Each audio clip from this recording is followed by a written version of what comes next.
Hello and welcome to the CISN Football Pregame Show. I'm your host, Blake Walker, and welcome to the postseason. It is officially playoff time here in the Metro, and for most of our CIML teams here in the Metro. We have a full slate of games tonight. Plenty to watch on the Central Iowa Sports Network. Might even go late into the evening. You just never know.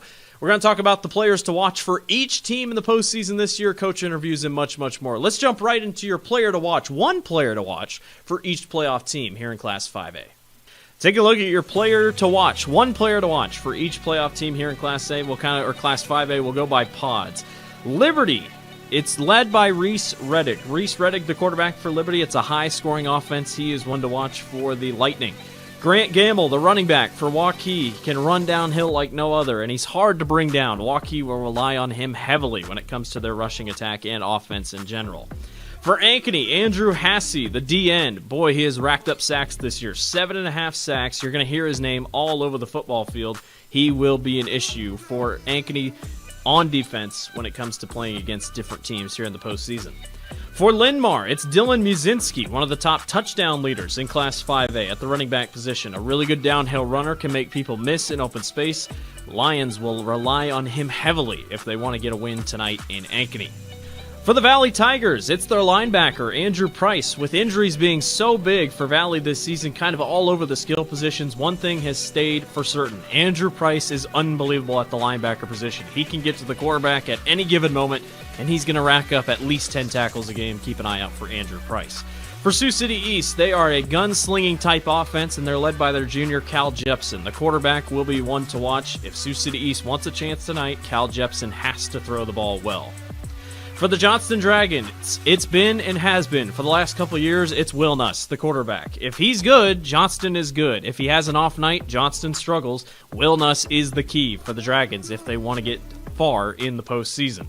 And then for Waterloo West, it's our only offensive lineman on the list, but Carson Nielsen is just that. He is a 4-star lineman headed to the University of Iowa, and he is massive. 6'7", over 280 pounds. He is unbelievable at the tackle position. They will run behind him tonight, undoubtedly. Keep an eye out for Carson Nielsen.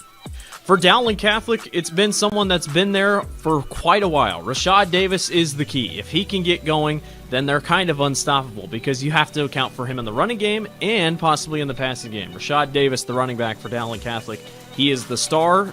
Doesn't need the football like Tom Wilson told me earlier this week, but boy, he sure loves it when the ball is in his hands. For Ankeny Centennial, Braden Jackson is a big one to watch. He is going to be high-flying. He has been unbelievable all year, runs like a college running back. Braden Jackson will be a phenomenal threat for Ankeny Centennial tonight.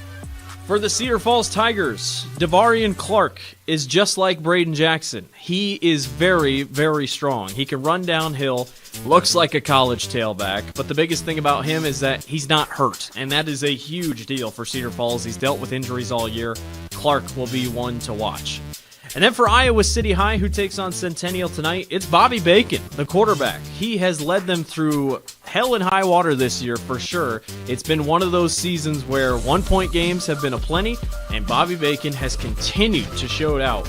Watch out for Bobby Bacon to sizzle a couple defenses here tonight. For Iowa City West, it's Jack Wallace, the quarterback. Kid can run and he can pass. He is an issue for Iowa City West, along with Mason Woods at the wide receiver position. It's a deadly 1-2 combo. Watch out for Jack Wallace in the Trojans' offense. For Bettendorf, it's their D tackle, Amari Washington, who is the leading tackler on the team. He can get in the backfield. He can disrupt defenses. Bettendorf will rely on him heavily when it comes to the defensive side of the ball. For Pleasant Valley, Elijah Rodney, a running back. He is one to watch. Pleasant Valley has always had great running backs. Elijah Rodney is no different. He's over 1,000 yards on the season. Keep an eye out for Elijah Rodney for PV tonight. Could cause issues for Southeast Polk. And for the Rams, their quarterback has been the one thing that's really been consistent for them, that has been good and led them to their 3 straight state championships. The quarterback's going to have to do it again. Holden Hanson, the senior, has had great games. He's had a couple of games where he's been down. We don't know who he's going to throw to tonight with Sam Zelenovich possibly being injured. But we do know one thing. Holden Hanson is the key for Southeast Polk tonight and through the postseason. We're going to toss it to a quick break, and when we come back, we got some coach interviews and much more. You're watching the CISN Football Pregame Show. The world is going electric, and Metro Heating and Cooling is leading the charge. Just like Tesla revolutionized how we drive, we are transforming how you experience comfort by offering electric air source heat pumps. Experience the unparalleled efficiency, comfort, and savings, and the best part is, it's more affordable than ever. Receive up to $3,000 off a qualifying Trane home comfort system. Join the electric revolution with Metro Heating and Cooling and enjoy a smarter, greener future today. Visit our website or call us now to make the switch. The deals are hot this month at DeArmond Ford Indianola. New 2024 F-150 XLTs with 3.9% for 60 months, plus up to $8,000 off MSRP. Get $6,000 off or 2.9% for 72 months on new 2024 Expeditions and new 2024 Edge and Escapes, both with 1.9% for 60 months, plus up to $2,075 rebate. No payments for 90 days on all new Fords at DeArmond Ford Indianola.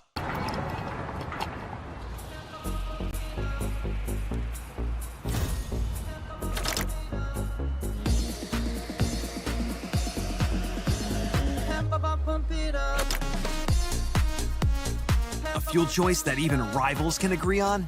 Now that's worth the hype. Cheaper, cleaner, and homegrown. Pump it up with unleaded 88.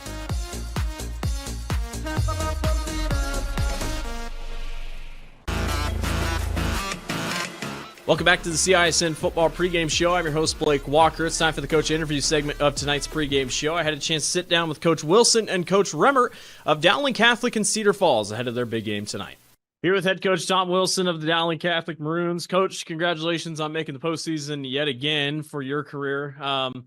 Does it change any over time? Has prep changed any over time? Have you learned something from one year, moved on to the next year and said, okay, let's do something a little bit different? Or has it pretty much stayed the same through day one? No, I think you try to change and make it better. It gets a little bit different in the postseason for the simple fact that probably the best teams are the healthiest teams, and you want to make sure that that's part of it. But we also bring some of our younger kids up to practice with us, and their importance in our prep can't go understated. And so some years are better than others in that regard. You're right now on a good little winning streak here to start. You've had the ability to win close games. Whether you've liked it or not, you've had a couple close games this year. How important is that headed toward the postseason? Because you play a Cedar Falls team who has lost a couple close games. So, you know, it kind of goes either way. How important are those experiences here in the regular season? I think those experiences are important. The postseason is a whole different world. The thing that I would say is Cedar Falls is largely a veteran team that hasn't been healthy the entire year, and now they are more healthy than I think that they have been. And much has been talked about with our youth, but after 9 ball games, you should have some experience there. So I think the big thing is respecting each and every opponent each and every week. Don't look too far ahead, because there won't be anything ahead if you don't handle things the right way. You talked about, you still have young pieces on the team. How crucial are your senior leaders this week going into the postseason, helping these younger kids get ready for an environment they haven't played a part of? Yeah, very much so. I think it's a great point. And you never know how they're going to act until we get into the situation. But strong believer in preparation, and hopefully those older guys can lead the way in that regard. Rashad Davis has been phenomenal this year when he's been able to be in. Talk about how important that is. You've been a team that has passed the ball pretty well this year with that 2-quarterback system, but to have Rashad back on the ground behind a really good offensive line, how big has that been?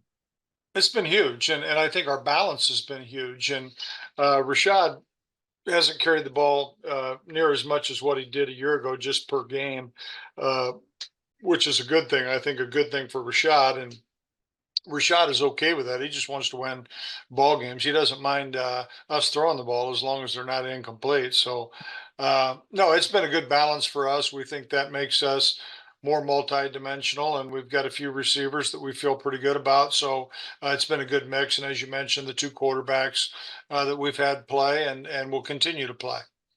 Well, Coach, we're recording this on Tuesday night, so good luck to Dowling Catholic tonight for volleyball, and good luck on Friday night with you guys here against Cedar Falls. Much appreciated. Should be great tonight, and certainly looking forward to Friday. Thank you so much, Coach. Here with head coach Brad Remmert of Cedar Falls, the Tigers. Coach, congratulations on making it to the postseason. At one point, you're under 500. You know, you'd been through a gauntlet of a schedule, and now you're in the postseason. Talk about, the vibes around the team right now, because you guys have worked hard the last couple of weeks to get to this position, and now you find yourself in the playoffs. I mean, what's been the excitement around the program here? Yeah, it was a grind. We started off 2 good wins against Prairie and Johnston. Then we lost a home game to a good Centennial team, and we were banged up a little bit. And then we continued our kind of losing streak. We lost 2 real close games to Liberty on the last drive of the game, and we lost another one the next week by 1 point to Linn-Mar on the last drive of the game. So that middle of the season was tough on us, but I'll give our kids credit. They hung in there, and we stayed the course. Coaching staff stayed positive with them, and we were able to rattle off three wins in a row and get a little momentum, got a little healthier, and find yourselves in the top 16 and playing in the postseason. Those 2 games back to back with the close 1-possession games, how important, nobody likes to lose, but how important are those games when you get to maybe this week and you might play a close game? Dowling's played a couple of close games this year that you can say, all right, we've been in this position before. Now we know how to approach it differently.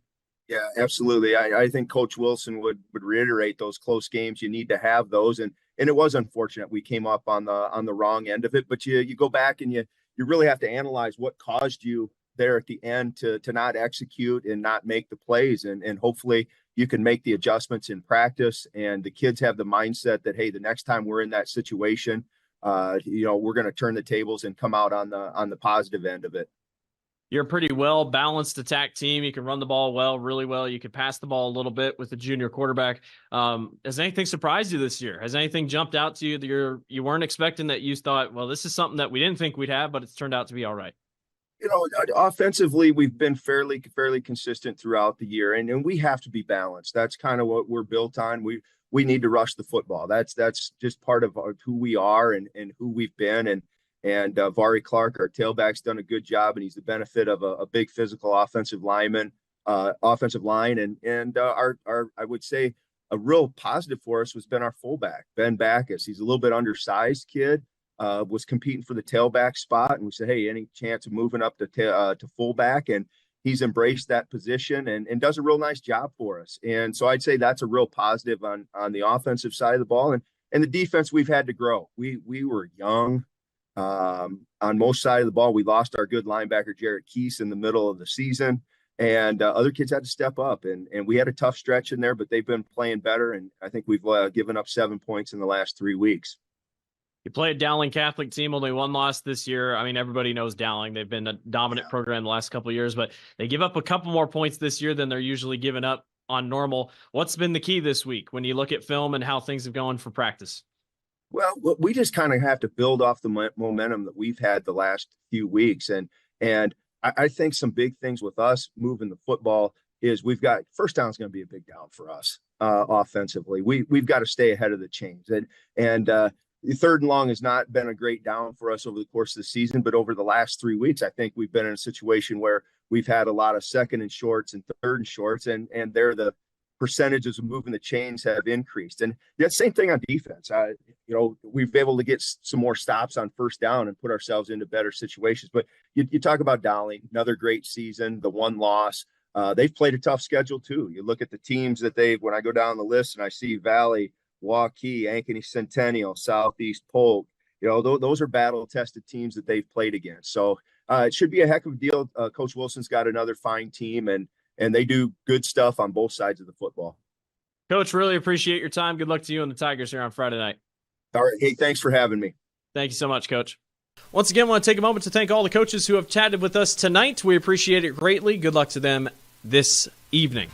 We'll take one more break and be back to go over your entire Class 5A football playoff schedule tonight. We'll be right back. Iowans are working hard, but high prices make it even harder to keep food on the table. Record numbers need help. Your neighbors, your friends, your community. Stopping hunger starts here. Over 1,300 vehicles on WaukeeChevy.com. Schottenkirk Chevy Waukee. If we don't have it, you can build it. Newly expanded service department means we're hiring. See the openings on WaukeeChevy.com. Schottenkirk Chevy Waukee. WaukeeChevy.com.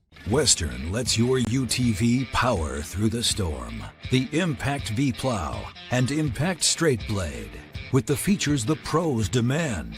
Custom tailored for your UTV. And to keep your work top-notch, rely on the Tornado UTV Hopper Spreader. Now that's a job well done. Western, more jobs done faster. Visit Truck Equipment Inc. today at truckequipmentinc.com.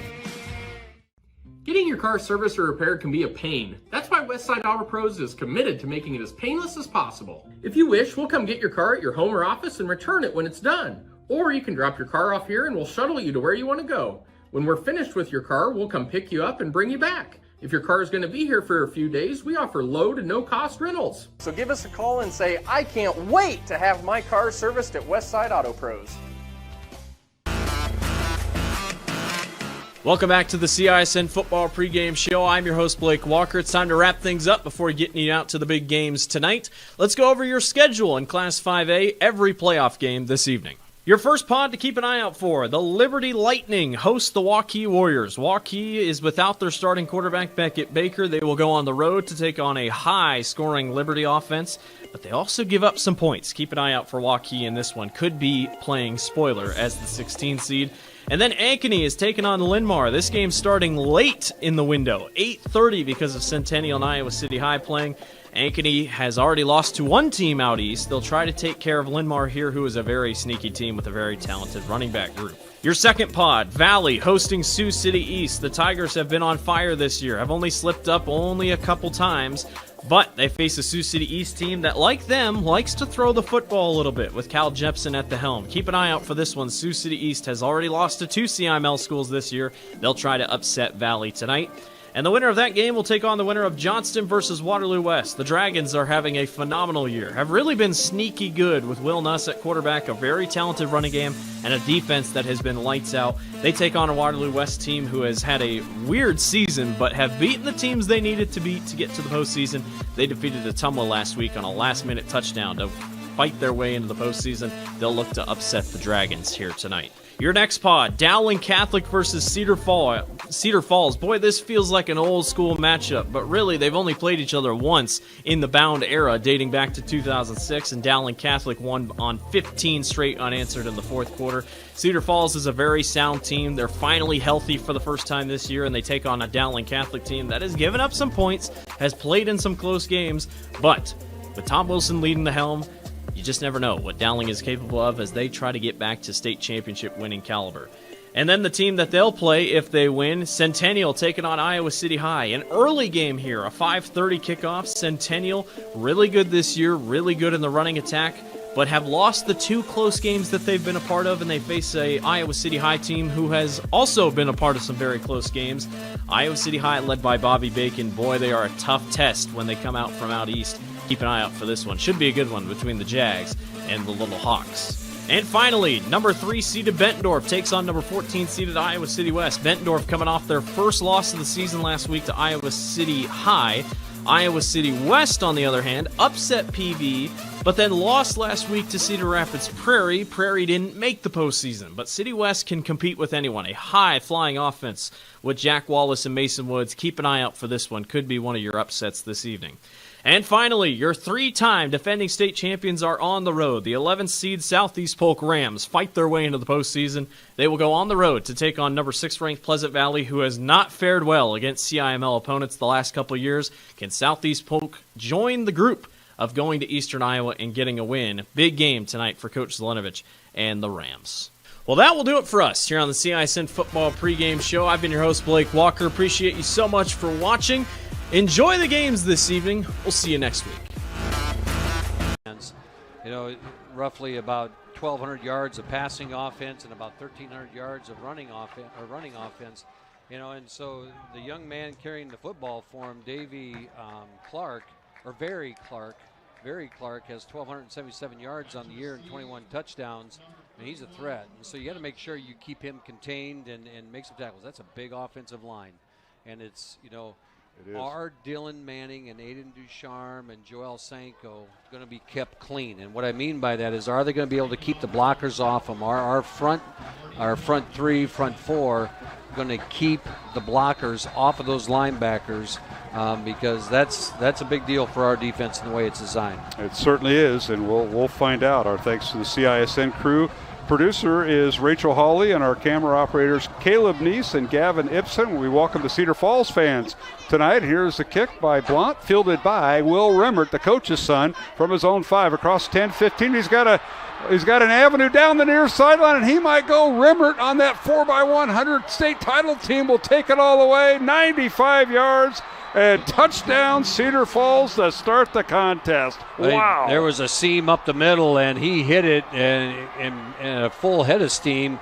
And the kids parted, and you're right. He ain't going to catch him going down the sideline. He went right up the gut, and here's the replay, Matt. And it's right between the hashes, and he was able to get up in there and then down the sidelines, and he's gone. There's a statement to start the game. 6-0 Cedar Falls, and now the extra point being tacked on as Cale Harms will come in to attempt the extra point.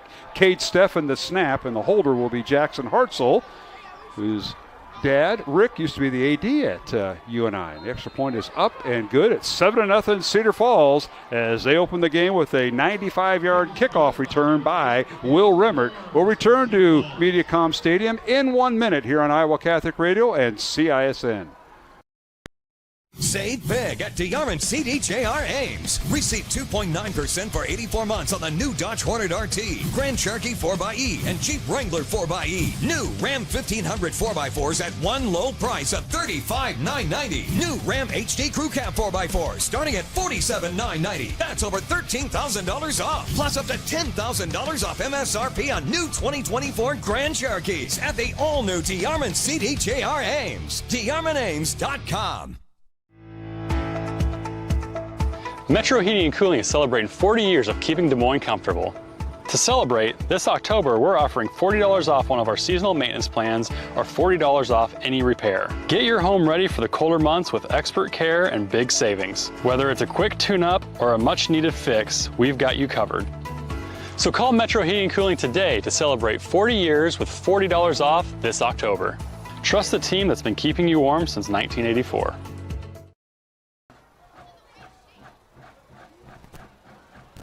And we're back here at Mediacom Stadium, campus of Drake University, Des Moines. Cedar Falls leads Dowling 7-0 on a 95-yard kickoff by the coach's son, Will Remmert. How about that, Taylor Bennett? I know you didn't play on special teams, but my goodness. Woo, you're always afraid when you're the kickoff team of someone that's willing to sprint right away when they catch that kickoff. And, yeah, he did. He found a seam, as Matt said, right at the hash mark. And now Dowling on the kickoff return. And they return it across the 30 up near the 36-yard line. The Maroons will have it. 1st and 10 as the Dowling offense we'll see for the first time tonight, Matt. I don't think that anybody would have thought you're going to start down 7-0 that fast. It was 14 seconds into the football game, and Dowling spots Cedar Rapids 7 points, or Cedar Falls 7 points, and young man, he's got some speed and just might be a precursor to what this game's going to be like. You see a lot of offense. We'll see how this transpires. First down, Dowling from their own 36. They'll put it on the ground as Rashad Davis gets the carry. Let's introduce the Dowling offensive line. Left tackle's Carter Barrett, number 77. Brady Hagan's a left guard, a sophomore, at number 63. Barrett's a freshman. Hagan, the sophomore. The center's Carter Smith. He'll go 2 ways tonight for Dowling. Fit number 52, and the lone senior on the line. Cade Krause is the right guard, a sophomore, and Josh Miller, the junior, right tackle. Jack Barrett, Sam Drexler, Trey Wilson, and Jake Scow are the receivers. If they use a tight end, it'll be Jacob Peterson, number 8. Maroons come out with 3 receivers left, and they give it to Rashad Davis. Finds a tackle on the seam and squirts upfield near a first down at the 46-yard line. He gets through the middle on the left side there between Hagan and Smith and then Barrett, and he's able to dodge one tackler early. They give him the first down, and so it's a move the chains for the Maroons and a good start for Davis. First and 10, Dowling. Maroons go right to left. They're in their home maroon uniforms, white numbers and pants. Cedar Falls in their all-white visiting uniforms with orange numbers, or red numbers, rather. Here's a near side pass caught by the coach's son. We got coach's sons as receivers tonight. It's Trey Wilson with his first catch to the Cedar Falls 49-yard line. You're going to see a lot of motion early out of the Maroons, trying to see how Cedar Falls is going to adjust from their defensive backs, and then there, Dowling motioned into a trips formation on the left side of the field, and Cedar Falls didn't move anybody else over, so they had the numbers, and DePhillips read it correctly and got it out to Trey for a quick pickup. All right, second down and 5 for the Maroons on the Cedar Falls 49. Pistol formation. They give this to Rashad Davis. Wants to go right, zigzags around, still on his feet, spins out of a tackle, and is finally brought down to the Cedar Falls 40. A 9-yard gain to the first down for Dowling. Nice run by Rashad there. He found the crease on that side, and here we go tempo as Dowling gets right up on the line as Cedar Falls is running someone off the field. All right, here's Parker DePhillips. Screen pass outside to Rashad Davis. He levels, puts the shoulder down right in front of the defensive back, Jack Carter, and is out of bounds at the Cedar Falls 30, a gain of 10. Yeah, you don't see Davis doing that very often, lowering his shoulder and delivering a blow. He did right there, and this means playoff football. And they're giving them the first down. They haven't moved the chains yet. We're waiting for the chain gang to get set up here. What's going on? Here they go. Now they're set. Dowling quarterback is Parker DePhillips, number 9, a senior at 6'1", 185 pounds. And Joey Nahas, the backup, will also play. They'll alternate every other series, or every 2 series, I should say. Nahas, a junior at 6', 185. And I mentioned Rashad Davis in the backfield, number 24 for the Maroons. Ian Middleton is also back there now at fullback. And here's a snap on first and 10 from the Cedar Falls 30. Handoff for Rashad Davis. He's loose again in the secondary. First down inside the 20, all the way down to the Cedar Falls 17-yard line. A pickup of 13 yards and a first down. Right there, Rashad is running. He ran that with one shoe. He ran the last 8 yards of that with one shoe. He lost a shoe in that process, so he'll go back and get his wheel tied back on. And he darted through the middle of the line there, and that time it was over Cade Krause and Josh Miller. Shot up the side, and he's getting 8-9 yards a pop right now. That was 14 yards and a first down for Rashad. And on first and 10, the handoff goes to Cohen Shelton, who's in there. The Maroons will put Ian Middleton back there, and Cohen is the third running back, and he gets down to about the 15 for a gain of 1 to bring up 2nd and 9 for Dowling. 2nd and 9, and all of it, outside of the one pass play on the ground right now is, they're saying, is it Rashad? Did you get that shoe tied yet? And Cohen stays out there here he comes back on. Makes your play calling might be a little bit different. You coaches want your athletes out there, don't you? Yeah, we do. You really do. Get that shoe tied, young man. Pistol formation for the Maroons. And it's 2nd and 9 from the Cedar Falls 15. 7-0 Cedar Falls. Lateral pass caught by Rashad Davis out of the backfield. He's inside the 10. He's got the first down. They'll spot him down at the 5-yard line. A pickup of 10. First and goal Dowling at the Cedar Falls 5. And for those of you watching on TV, I'll try to describe it for the radio viewers, but they motioned Rashad into that set, and then they didn't. Again, Cedar Falls is leaving it a man short. So they had 2 blockers to 2 defenders, and then Rashad, there's no one for him. So the safety has to come from the middle of the field over the top to get to Rashad, and not soon enough for him to get stopped before the first down marker. 8 minutes, 50 seconds remaining in the first quarter. 7-0. Cedar Falls leads Dowling, but Dowling in the red zone. Handoff Rashad Davis out of the pistol. Angles towards the sideline. Touchdown. Steps inside the pylon from 5 yards out. Rashad Davis scores and cuts the Cedar Falls lead to 1 from 5 yards out. A nice drive by the Maroons that started back at their own 36-yard line. Well, with 8:43 left in the first quarter, it's 7-7. This is going to be, looks like a pinball machine. It might be tonight. It could be quite a game. But that offensive line did its job right there and got down the field, and Rashad is running well right now. Extra point attempt as Wyatt Jones on the snap. Parker DePhillips will hold, and Marty Blunt, extra point good. And we're tied at 7, Dowling and Cedar Falls. Alongside Matt Mandering, I'm Mark Amadeo. Taylor Bennett on the Dowling sideline. We'll catch up with him following this break on CISN and Iowa Catholic Radio. Hi, this is Chris from Fireplace Superstore, and if you've been thinking about upgrading that old wood or gas fireplace in your home or adding a new one someplace that you've always wanted, we have Central Iowa's best selection of wood, gas, and electric fireplaces. So if you've always wanted to add some warmth and beauty along with value to your home, come see us at Fireplace Superstore today. 10820 Douglas in Urbandale.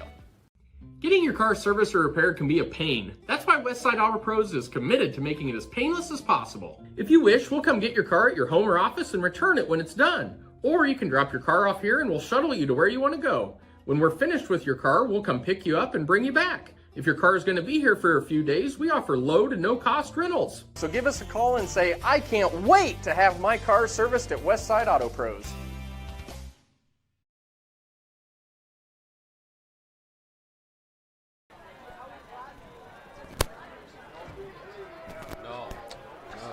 Welcome back to MediaCom Stadium here on the campus of Drake University in Des Moines. Glad you could join us. Class 5A football playoffs.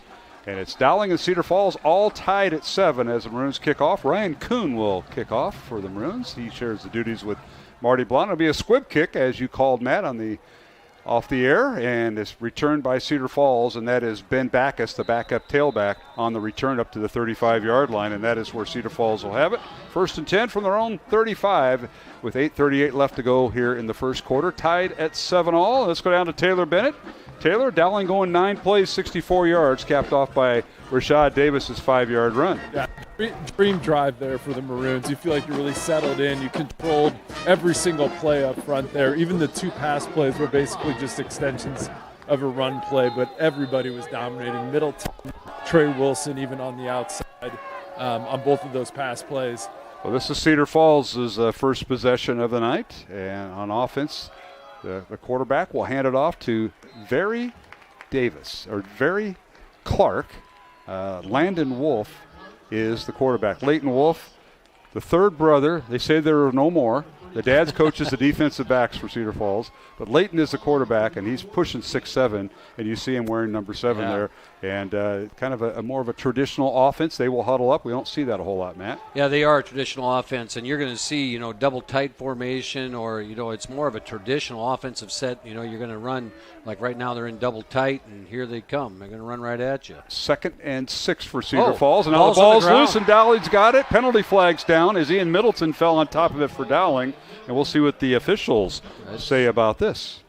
Procedure against Cedar Falls, and they have to accept it. So it's a dead ball foul, so it'll bring up 2nd down and 10 for Cedar Falls, and they got a break there. They got a break, and that's the best illegal motion false start. Good time for a penalty. Good time for a penalty if you're for Cedar Falls. There's no doubt about it. And Ian Middleton goes, this ball just jumped right to me.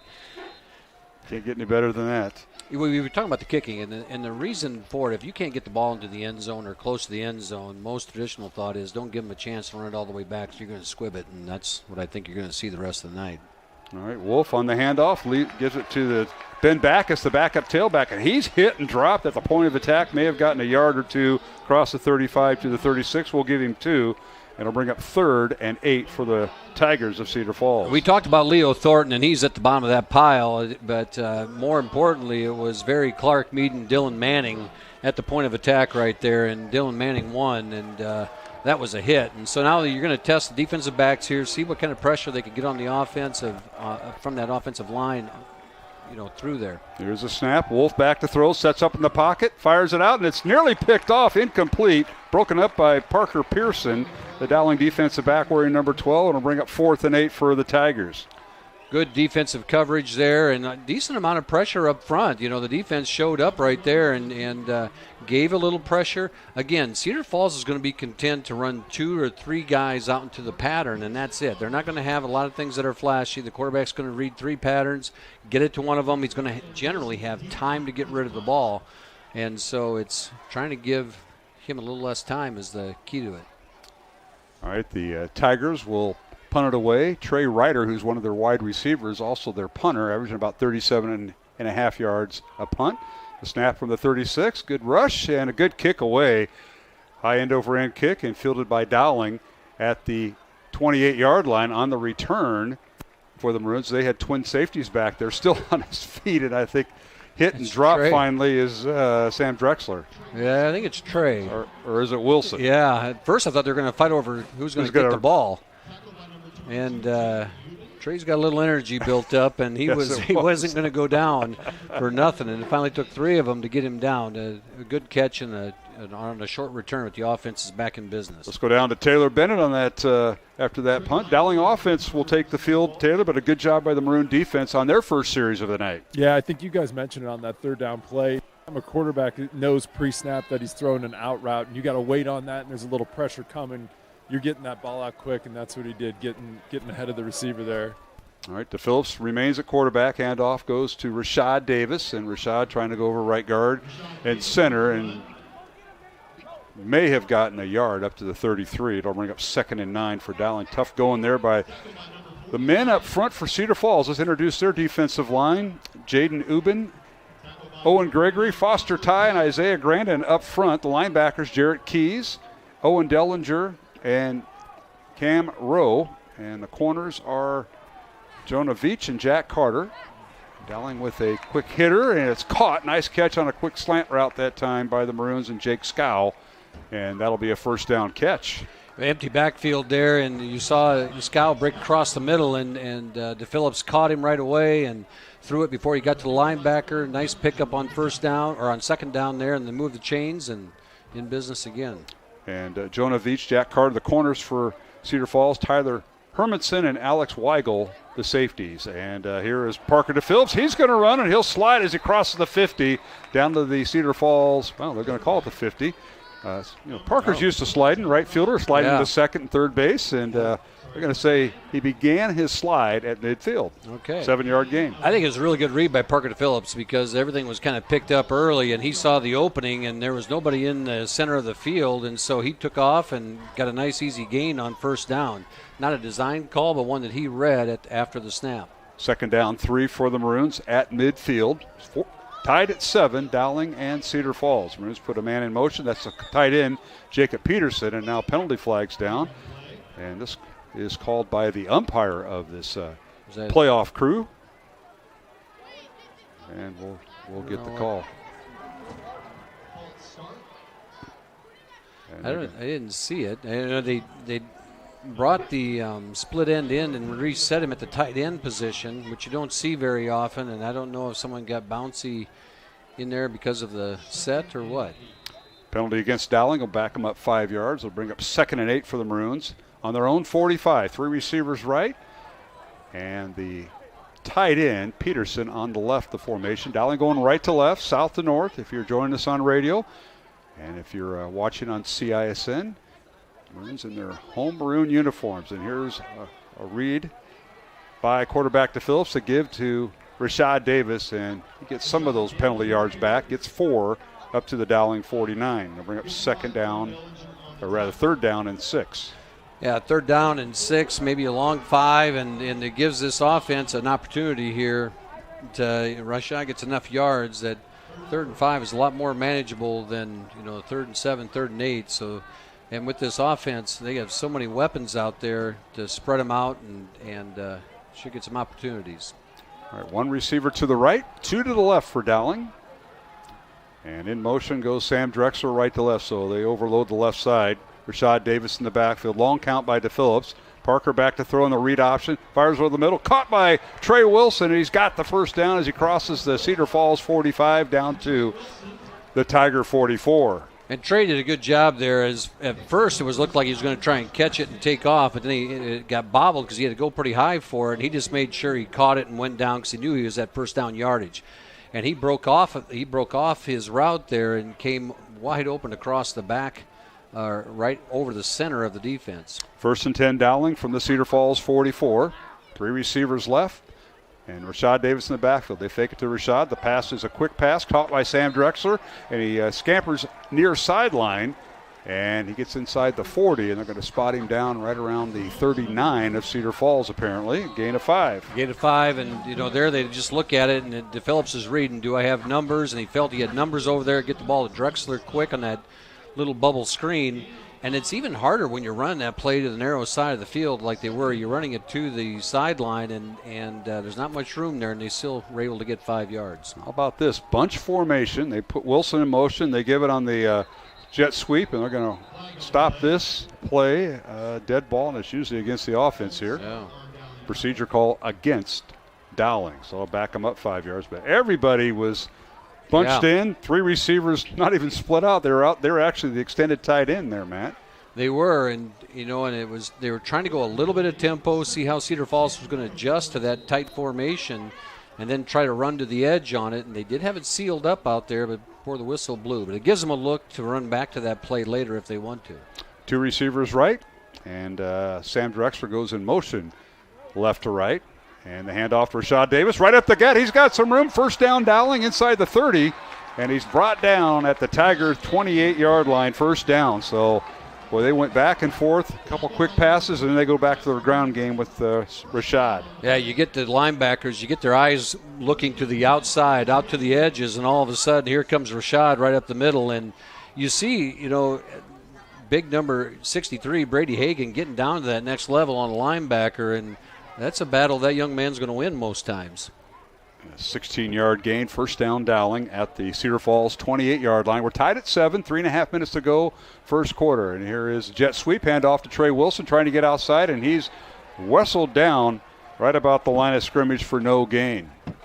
And it looked like a face mask on the end of that play, but didn't get the call, and coaches might have been a little excited about that, and putting it mildly. Yeah. So no gain on the play on the jet sweep. But they came back to that play after that bunch set. They had the motion on, and here they came back to it to the narrow side and got a few yards off it, but it gives them a look for something else later. All right, split out wide to the right, top of your screen on CISN is Sam Drexler and Jack Barrett, number 6. They give to Rashad Davis. Right up the gut he goes. He's got a seam inside the 20, inside the 15. They're going to try to rip the ball away. Instead, they push him inside the 10, down to the 7-yard line. 21-yard gain, first and goal Dowling. Yeah, you see it when he's running down the field like that. All of a sudden, that big offensive line catches up with him. And now, and they're coached so well. And you see, I think it was Cade Krause comes up, and here they come. It's Carter Smith, it's Brady Hagan, it's Cade Krause pushing the pile. Handoff goes to Rashad. This time he's stacked up at the point of attack. No gain of the play. It'll be up second and goal. They'll call it the 6. So that was Camden Rowe, number 46 on the stop for Cedar Falls, as they caught Rashad Davis right at the line of scrimmage. So second and goal from the 6. Maroons will split out 2 receivers right. Trey Wilson split out wide to the left. One back in the backfield, and that is Rashad Davis. Parker DePhillips, a quarterback. Now they send Wilson in motion. And now a lateral play to Wilson. He'll throw to the end zone. Wide open. Touchdown, Dowling, and Jake Scow on the halfback. Well, flanker pass, if you will. And we'll watch the replay on CISN. Beautifully set up, and Cedar Falls thought they were going to run it in. Yeah, so there's why you had Trey running in motion a couple times with the ball like he's going to run it, and he just takes it and chucks it to the back corner where Jake Scow was waiting for it in the back corner of the end zone. Touchdown, and you pull everything out in the playoffs. Marty Blount in for the extra point. DePhillips will hold. Dowling leads 13-7.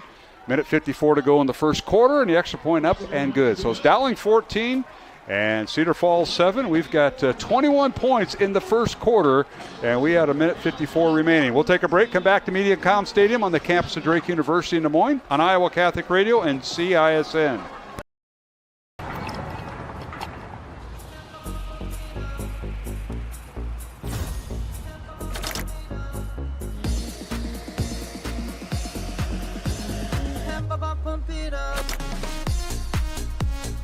A fuel choice that even rivals can agree on? Now that's worth the hype. Cheaper, cleaner, and homegrown. Pump it up with unleaded 88.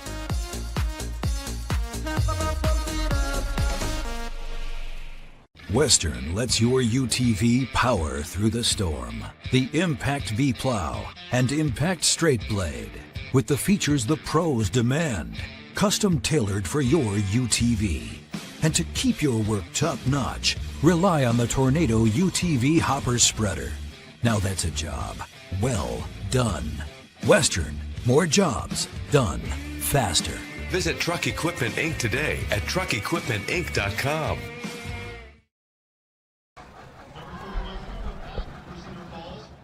Back here at MediaCom Stadium, Drake University in Des Moines. Mark Amadale, Matt Mandring, and Taylor Bennett, here's a kickoff by Dowling and Marty Blount, and it's fielded by Cedar Falls. And on the return for the Tigers, that is Kuba Patterson. He gets across the 20 and up near the 25-yard line. The Tigers will be on the offensive side of the football with a first down. Let's go down to the Dowling sideline, and that is where our sideline reporter is, former Dowling quarterback Taylor Bennett, patrolling the sidelines. Taylor, give us an update. Hey, how about that play? That was so sweet. Everything Dowling's done so far has been unbelievably efficient. They've barely even been in third down on either of these first two drives. They got to be excited about how this game started after that kickoff return. And now here's a toss play with 1:48 to go in the quarter to their outstanding tailback, and that is Barry Clark, and he turns the corner just outside the hash mark and gets across the 30 to the 33, a gain of 9 there, Matt. He showed his leg strength right there as he was able to get through the line. I mean, he should have been tackled for a no gain or even a loss, and he kept his legs churning and battled through. I mean, Dowling's going to have to tackle. That was close to a touchdown because that was the last man standing that caught him there and was able to bring him down short of the sticks. Again, we thought it might be an offensive display. We're seeing signs of that. Dowling leading 14-7, minute 12 to go. Back to throw is Wolf on play action, fires over the middle. Wide open is Remmert, who ran the kickoff back for a touchdown. Caught for a first down inside the 45 of Dowling. He got caught, and it was Will Barretto stuck him as he caught that pass, as he did open up, and Dowling was bringing a defensive blitz from Joel Sanko. Joel Sanko left his position over the middle where the coverage would have been, and he was coming on a blitz, and Cedar Falls read it correctly. So Will Remmert on a 23-yard reception, first down Cedar Falls. They work out of the eye, and the handoff goes to Clark, and he stood up, and then finally, I don't know if the ball came loose. And Dowling says they got it, and they do. Yeah, heard that on the sideline, and it was always, you always have that, but you can't see, and we'll see on the replay here, Matt, what happened.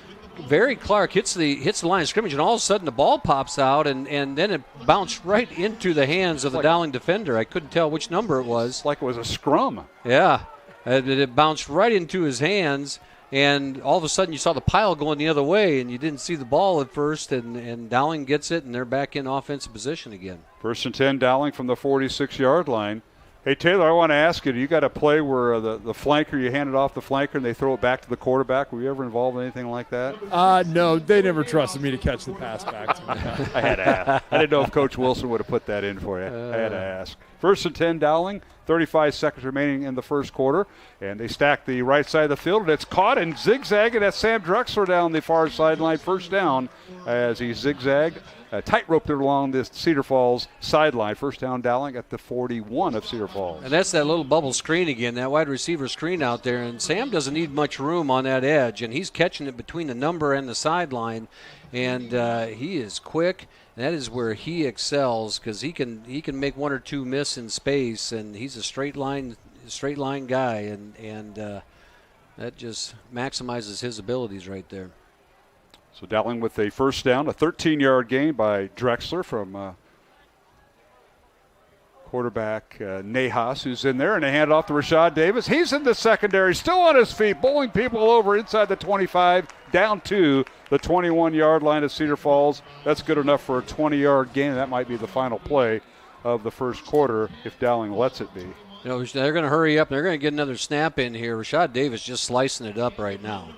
Joey Nahas in at quarterback, and he follows the block of Ian Middleton, still on his feet inside the 15, and he angles towards the 10, and he picks up the first down. That should be that'll stop the clock with 5.5 seconds. Yeah, they might do it again. At least they might get up there. Well, then now they see it, and everybody's turning around. So the Maroons get it all the way down to the 9-yard line, and that'll be the end of the first quarter here in a high-scoring affair in Des Moines in the Class 5A first round of the football playoffs. Dowling 14, Cedar Falls 7. We'll be back with the second quarter in 1 minute here on the Iowa Catholic Radio Network and CISN. To everyone making time for life's best moments, let us celebrate with you. In Wisconsin, we love celebrating together. Big days or any other day. So much. From hot and juicy to ooey gooey to oh my word. Oh my word. Cougars! serving you a handcrafted meal that makes Today, a little bit more special. That's what fills us up inside. From Wisconsin with love. Welcome to Delicious. Yeah.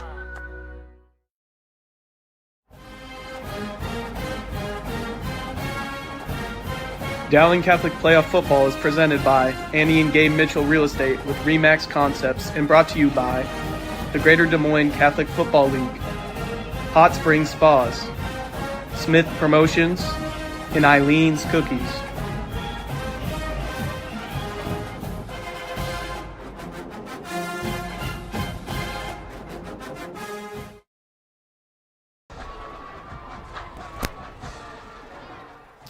All right, we're back here at MediaCom Stadium on the campus of Drake University in Des Moines. I want to thank Drake University and Des Moines Public Schools for getting us set up this past week as a lot of people behind the scenes. Brian Harden, the athletic director at Drake, James Erickson from Des Moines Public Schools, and our own Greg Richwine helping out, and Rashad Davis, the first carry on first and goal from the 9-yard line of Cedar Falls, and Rashad goes towards the sideline, out of bounds at the 6, gain of 3, and it'll bring up second down and goal for the Maroons. Nice run there for Rashad getting to the edge, and that was really the first time they've had him run to the boundary and try to squirt around the side, and he was able to get a few yards in there and sets up a second goal from the 6, as you said, Mark. Carter Barrett, Brady Hagan, Carter Smith, the Dowling center, right guard Cade Krause, and Josh Miller, the right tackle. And Joey Nahas hands it off to Rashad Davis. He squirts in the end zone, touchdown. He followed Carter Smith, Brady Hagan, and Cade Krause, touchdown Maroons. And for Rashad, his second touchdown of the night. And the first one here in the second quarter with 11:19 remaining. And the Maroons have extended their lead to 20-7 over Cedar Falls. When Rashad gets in the end zone, the whole offensive line is still in front of him. That's a sign of that your offensive line is winning, and that was a dominant. That was as much an offensive line score as it was a Rashad running score. All right, Wyatt Jones with the snap. Parker Phillips puts the ball down. The kick is up and good by Marty Blount. Dowling 21 and Cedar Falls 7. When we return, we'll go down to Taylor Bennett and the Dowling sideline. Mark Hamadale, Matt Mandring here in the press box. We'll return to MediaCom Stadium in 1 minute here on the Iowa Catholic Radio Network and CISN. Over 1,300 vehicles on WaukeeChevy.com. Schottenkirk Chevy Waukee. If we don't have it, you can build it. Newly expanded service department means we're hiring. See the openings on WaukeeChevy.com. Schottenkirk Chevy Waukee. WaukeeChevy.com. Free Godfather's Pizza begins with the download. Order through my new online ordering app and start earning free pizza and sides. It's easy. Download the Godfather's Pizza online ordering app today. Do it. Hi, this is Chris from Fireplace Superstore, and if you've been thinking about upgrading that old wood or gas fireplace in your home or adding a new one someplace that you've always wanted, we have Central Iowa's best selection of wood, gas, and electric fireplaces. So if you've always wanted to add some warmth and beauty along with value to your home, come see us at Fireplace Superstore today. 10820 Douglas in Urbandale. All right, here's a squib kick by the Maroons, picked up by one of the upbacks for Cedar Falls and returned to about the 34-yard line, but bounces out. He squirts away from the pack and down the near sideline. On the return, Cedar Falls brings it to the 30-yard line of Dowling, and that being in the presence of Ben Backus, the backup tailback. Boy, what a job he did, Matt. He got out of the initial scrum and then kicked it out. Go ahead. Yeah, he got in that scrum, and just like you said, Mark, you thought he was down. You think they're going to blow the whistle, and he's kind of bounced out, and then he just takes off down the sideline. And luckily for Dowling, that Will Barretto kept his leverage, and Marty Blount out there.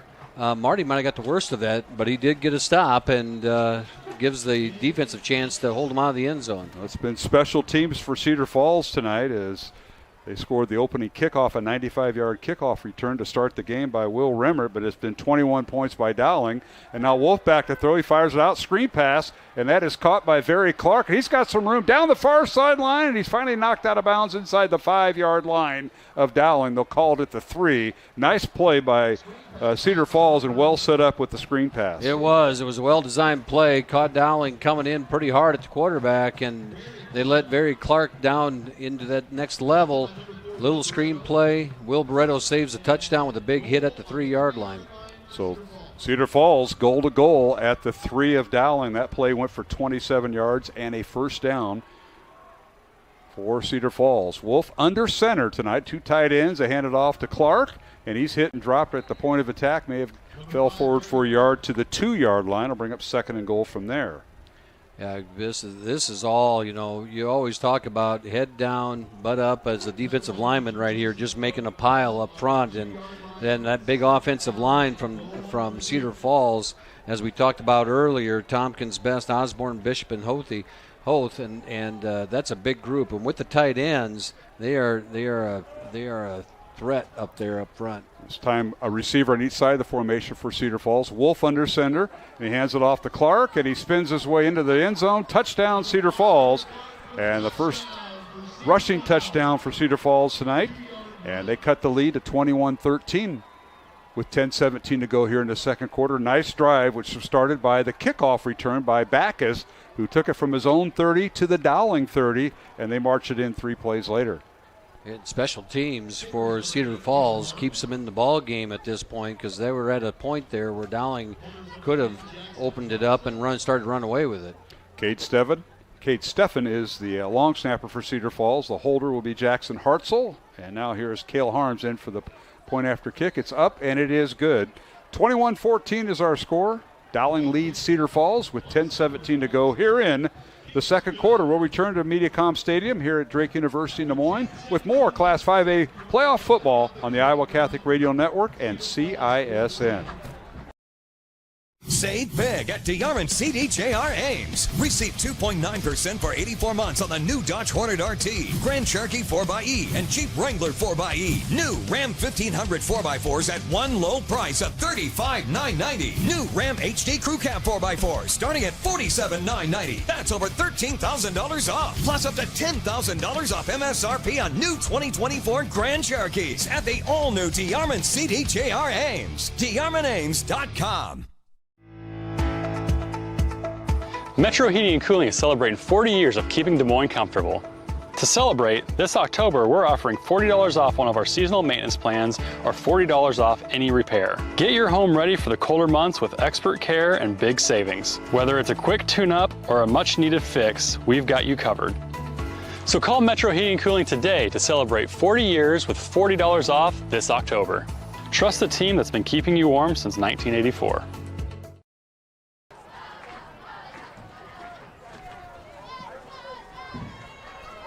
Hey, welcome back to Mediacom Stadium. Here's a kickoff by Cedar Falls. And Cale Harms, fielded by Rashad Davis. Inside his 5, he returns it across the 20 to the 25-yard line. That is where the Dowling offense will start, 1st and 10. Dowling 21, Cedar Falls 14. 10-12 remaining here in the second quarter. Let's go down to the field on the Dowling sideline. And Taylor Bennett, we talked about a lot of points possible on the offensive end tonight, and boy, do we ever have quite a few. We've got 35 points, and we're not even halfway through the second quarter, young man. I mean, I don't think I'd ever suggest that a team just kicks the ball out of bounds, but I think Dowling might not have let up any points at this point if they had done that. But on offense, it's just kind of rinse and repeat. Give the ball to Davis, create a push up front, let him break a tackle, make a guy miss, and carry a few guys. But there's nothing that stopped them so far, so I think they just keep up that recipe. Yeah, we'll see. That's a good point, Taylor. As I know, Matt, you're efforting some scores as we speak. The winner of this game will play the winner of the game up in Ankeny tonight. Ankeny Centennial, the 7th seed, hosting City High of Iowa City, the 10th seed, as Rashad Davis on the carry for the Maroons gets a yard up to the 25. He did, and got met right at the line of scrimmage by the linebacker there and got stopped for a short gain. As the Maroons get set and go in motion here for a second down play. Yeah, 2nd and 9, Dowling. And they hand off to Rashad Davis, right side. He's got a tackle that pulled, guard that pulled rather, and he's hit and stood up right about the 37. Then he bowls forward. Boy, he shows his leg drive. Penalty flag down late as Rashad gets it up to about the 39-yard line. Yeah, and he got a lot of people landed on him, and he's getting up a little slow. He's put in a lot of yards and a lot of work already here in this first quarter and a half, and a little slow to get up as he works the kink out there. 14-yard run for Rashad Davis as that last drive by Cedar Falls was set up by Ben Backus's 40-yard kickoff return from his own 30 to the Dowling 30, and then 3 plays later, Ferry Clark takes it in for Cedar Falls on a 3-play 30-yard drive, and now got a penalty against Dowling here, Matt. I don't know if it was a hold or a personal foul. It'll be first down Maroons. So they give them the first down by Rashad Davis on the 14-yard run, and then they're going to be penalized back to almost their original line of scrimmage. Yeah. Back to the 24. He did say it was first down. And yes. We got to make sure the marker gets right. Okay, there we go. 1st and 10. Back at the 24. Yep. So that was a 15-yard unsportsmanlike conduct penalty, I'm guessing, against the Maroons, because a hold would have been 10. Yeah. This is 15. Here's the snap. Nejas in at quarterback. Joey fires it out, and he overthrows his man, or overthrows the defender. Caught by Scowl at the 40-yard line. It was tipped in the air by Cedar Falls' Tyler Hermanson. Second on the team in tackles, but leads the team in tips. And we'll watch the replay here. Yeah, Hermanson just got his fingertips on the football, but not enough to deflect it enough where Scowl was able to come down with it. Great concentration by him to keep his eyes on the football and make a play and move the chains. 16-yard gain after the 15-yard unsportsmanlike penalty on Dowling. 1st and 10 Maroons from their own 40, pistol formation, handoff. Right up the gut goes Cohen Shelton, and he's brought down inside the 50, down to the 45 of Cedar Falls. So the backup tailback in there for Rashad Davis, and Shelton goes. Yeah, Cohen Shelton, he says, Rashad, I've been watching him now for a little while. I'm going to take it. And Shelton doesn't have that little shake that Rashad does when he gets in there sometimes, but he made a bullet move up the middle and was able to get a big gain as that opened up on that left side. 15-yard gain, first down Dowling, and now here's a handoff. Shelton again follows his tacklers. He runs right and puts his head down just where the right tackle was and gets it down to about the 42-yard line, gain of 3. It'll bring up 2nd and 7. You know, as you mentioned on the play previously or 2 plays ago, you see a pulling center. So actually Carter Smith is snapping the ball and then pulls out and leads the play to the right side of the field. And so Shelton's just following him around the corner and gets a nice pickup on first down. Game time temperature, 54 degrees here in Des Moines. East wind at 10 miles per hour. Blowing right at your screen if you're watching. Handoff, Rashad Davis back in there. And he's angling towards the 35-yard line as he'll pick up about 7 yards. They're going to spot him down at the 36. Yeah, spot him just a yard short. It's good to see Rashad back in the football game. And he gets stood up, and the cavalry comes again to make the pile move. And gets close to that first down yardage. And now we see Evan Mitchell come in the football game for the Maroons as they bring in an extra lineman. And 92, he's big set. He's listed as a tight end. So when he checks in, he's a tight end. 92 on the left side of the Dowling offensive line. And it's a 3rd and 1. Handoff for Rashad Davis trying to get outside. Nice tackle that time by their outstanding linebacker Cam Rowe with the tackle, and he kept Dowling from the first down to bring up 4th and 1. Camden Rowe makes a nice play there, and there was only one person, him, to prevent Rashad from getting that first down. He was able to get Rashad around the ankles as Rashad, does such a good job of bouncing that thing to the outside, but Rowe stayed with the play and was able to prevent the first down. All right, 4th and a long 1, short 2, if you will. And they give it to Rashad Davis. He's got the first down, still on his feet, and he bowls his way inside the 35 down to about the 33 for a gain of 3. 1st and 10 Maroons. 1st and 10 as they bounce forward, and I got a little nervous. I'm sure the coaches did too. You'd like to see him just put his head down and go get that first down, young man, but he bounced it to the right a little bit, got in behind Krause and Miller, and made the first down. Dowling 21, Cedar Falls 14. 6:20 left to go, second quarter. Mark Hamadale, Matt Maindring here in the press box. Taylor Bennett on the Dowling sideline. We welcome our Cedar Falls viewers tonight here on CISN. Here's a little bubble screen, as you call, caught by Sam Drexler, and he gets down to about the 30-yard line. He'll pick up 3. Yeah, you run that to the narrow side again. You're running that to the. There's not a lot of room in that tight side of the formation, and he wasn't able to squirt through and get many yards out of that. Good blocking up front by the receivers. And yes, gain. To answer your question, yes, great blocking. But this is the 10th play on the Dowling drive. Matt, this is the second time we've been in double figures on drives. We were talking quick drives, maybe in the pregame by both teams. Well, the Maroons had a 11-play drive with Scowls' touchdown pass reception from Trey Wilson, and now we're at another. Now back to throw as Nahas fires it out, caught by Sam Drexler down the far sideline and tackled right in front of the Cedar Falls bench at the 22-yard line. Yeah, nice catch there. Nice throw by, we got DePhillips in there, or that's Nahas in there right now. Here's a replay. And Nahas makes a nice throw out to the flats out there, and Sam Drexler just run it to the edge and gets a first down. Easy pickup for the Maroons as the chains keep moving. 9-yard gain, first down Dowling. Now pistol formation. Well, they got the diamond formation, full house, and the give is to Rashad Davis. He follows blockers inside the 10, and he spun down there at about the 8-yard line. It'll be first and goal Dowling. Nice run by Rashad Davis. He'll gain 13 yards. Yeah, and you see the Cedar Falls defenders getting up complaining because that offensive line just continues to block to the whistle. First and goal at the 9. Handoff Rashad Davis, left side. Bowles his way, and he stood up. Nice job by the Tiger defense as they stop him. And they're going to spot forward progress to the 8, gain of 1. Yeah, they loaded up in there as they bring in Wyatt Jones on offense as he's a blocker inside along with Ian Middleton.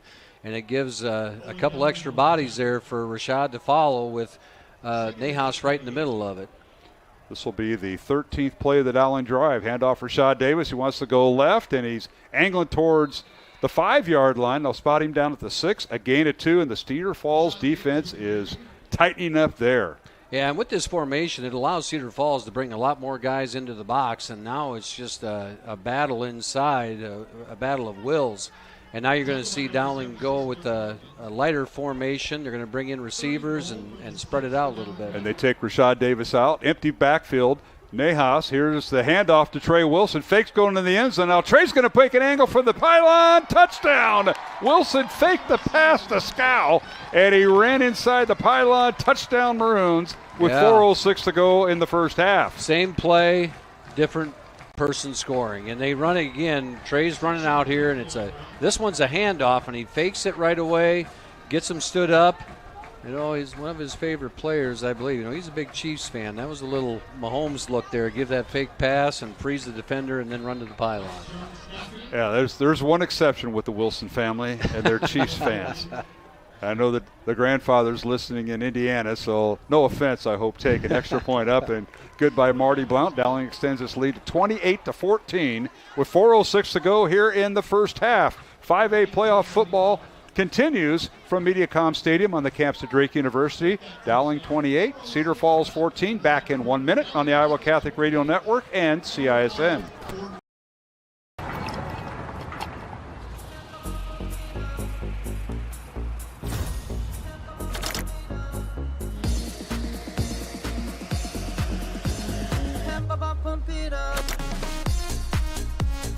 A fuel choice that even rivals can agree on? Now that's worth the hype. Cheaper, cleaner, and homegrown. Pump it up with unleaded 88.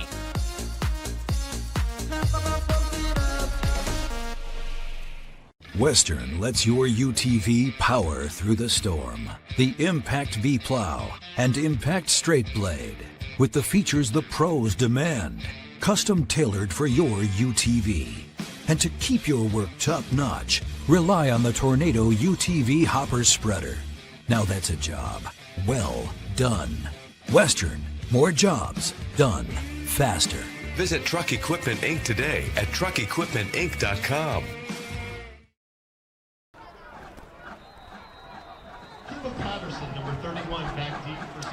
And welcome back to Mediacom Stadium here on the campus of Drake University. 4:06 to go, second quarter. Dowling 28 and Cedar Falls 14. Here's a short kick fielded by Ian Footman for Cedar Falls at about the 25-yard line. He gets it across. They're going to give him forward progress to the 31, and that's where they'll take over.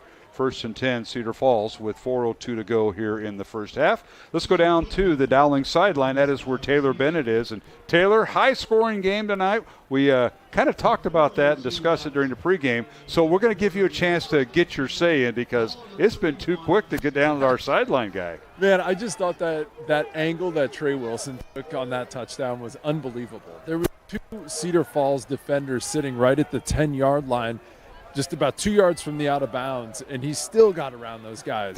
I was thinking he was just going to throw the ball away there. Yeah, we did too, and he didn't have much of an angle, as you're right, Taylor, as he turned the corner, and he had to beat Jack Carter, who was a defensive back in there. Cedar Falls now with a first down from their own 31-yard line. They run the football. They get it across the 35 up to the 36. Gain of 5 there, Matt. I know you've got some scores going. Yeah, just a couple scores. 52-21 Ankeny Centennial over Iowa City. That game's about over. And a surprise, Sioux City East and Valley are tied 14-14. All right, here's Wolf back to throw. He doesn't run often, looking downfield, and he's tripped up as he's near a first down. They're going to give it to him at the 42-yard line, all 6'6". Heck, we'll call him 6'7", is what Coach Remmert said. He's grown. First down, Cedar Falls. Good run by Remmert. Good run by Remmert. And they get flushed out of the pocket to the wide side of the field, and he didn't see anybody in front of him, so he just kept running and gets the first down. One other score for my wife, who's listening, is Van Meter's ahead of West Marshall 20-0. So I just got to throw it in. You just lost the Cedar Falls audience, and you're going to lose Dowlings here in a minute with Van Meter updates. 1st and 10, Cedar Falls from their own 42-yard line. Both teams have 3 timeouts apiece. Handoff to Clark. Spins out of a tackle, and he finally gets a field to across the 45 to the 46-yard line. What a move by Clark. He was hit and spun out of that, and I've seen that done by another running back. Yeah. Rashad Davis. Boy, they mirror each other. Barry Clark is just a strong runner, and he's breaking that first tackle. All right, Wolf back to throw. Pocket breaks down. He'll run. Slips a tackle, and he's got the first down. Boy, he's a sneaky runner. I know on the season, Matt, we talked about Wolf, not much of a runner. 28 carries, 24 yards. Well, I think he's got 13 yards on 2 carries tonight. Well, when you get ready to play this team, you aren't going to put a spy on the quarterback, and that's obvious right now. That's not happening. And now we've got a quick pass over on the far sideline, but he may have lost a yard if they're going to rule the catch, and they will. Loss of 1. Loss of 1, and no, I don't think they got to put it back on the no gain. Because they stopped the clock. So 2:22 left in the second quarter here, and this is a big drive for Cedar Falls to try to get some points on the board here before the half. So Wolf on a 9-yard run. So it's 2nd and 10 from the Dowling 45. Hand off to Clark, and now he's gang tackled. Crosses the 45 down to the 43. He'll get 2. It'll bring up 3rd and long for Cedar Falls. Yeah, they're just trying to punish things into the middle of the field right there. And Barry Clark's been able to break that first tackle repeatedly. But right there, the linebackers got to him. Desharm Manning able to make a stop for the Maroons. All right, Wolf out of the shotgun. Low snap. Will run with the football. Now throws off balance, and it's caught, and the ball knocked away incomplete. Great effort that time. Desharm was down there for the Maroons, and I believe Schmerdla was around the receiver for Cedar Falls, and that was their big tight end, Kai Smith, the intended receiver. Yeah, and Jackson Miller, too. I think they were able to knock that ball out, and Leighton Wolf makes a nice play as he's getting close to the line of scrimmage. He just flicks that ball out. Here it is, 4th down. 4th and 8. Cedar Falls is going for it from the Dowling 43, trailing 28-14. We're under 2 minutes to play. In motion goes Trey Ryder. Now it's a quick kick by Wolf. High end-over-end kick. Nobody back for Dowling. It'll hit inside the 10 and down at the 9. So a quick punt by Cedar Falls and quarterback Wolf. So Leighton Wolf punts it away. Dowling will have a first down at their own 9-yard line. And Maroons with 3 timeouts and 1:47 on the game clock. And Taylor Bennett will go down to you, the former Dowling quarterback. Just in time for the 2-minute drill. And all you have is 91 yards. What's going on there? really sweet pass break up there on 3rd down. That was a completion, a heck of a throw by Wolf, but big time up for the Maroons, and I think they might actually have to pass the ball here a little bit, but you may just keep it on the ground. You've been doing it all night.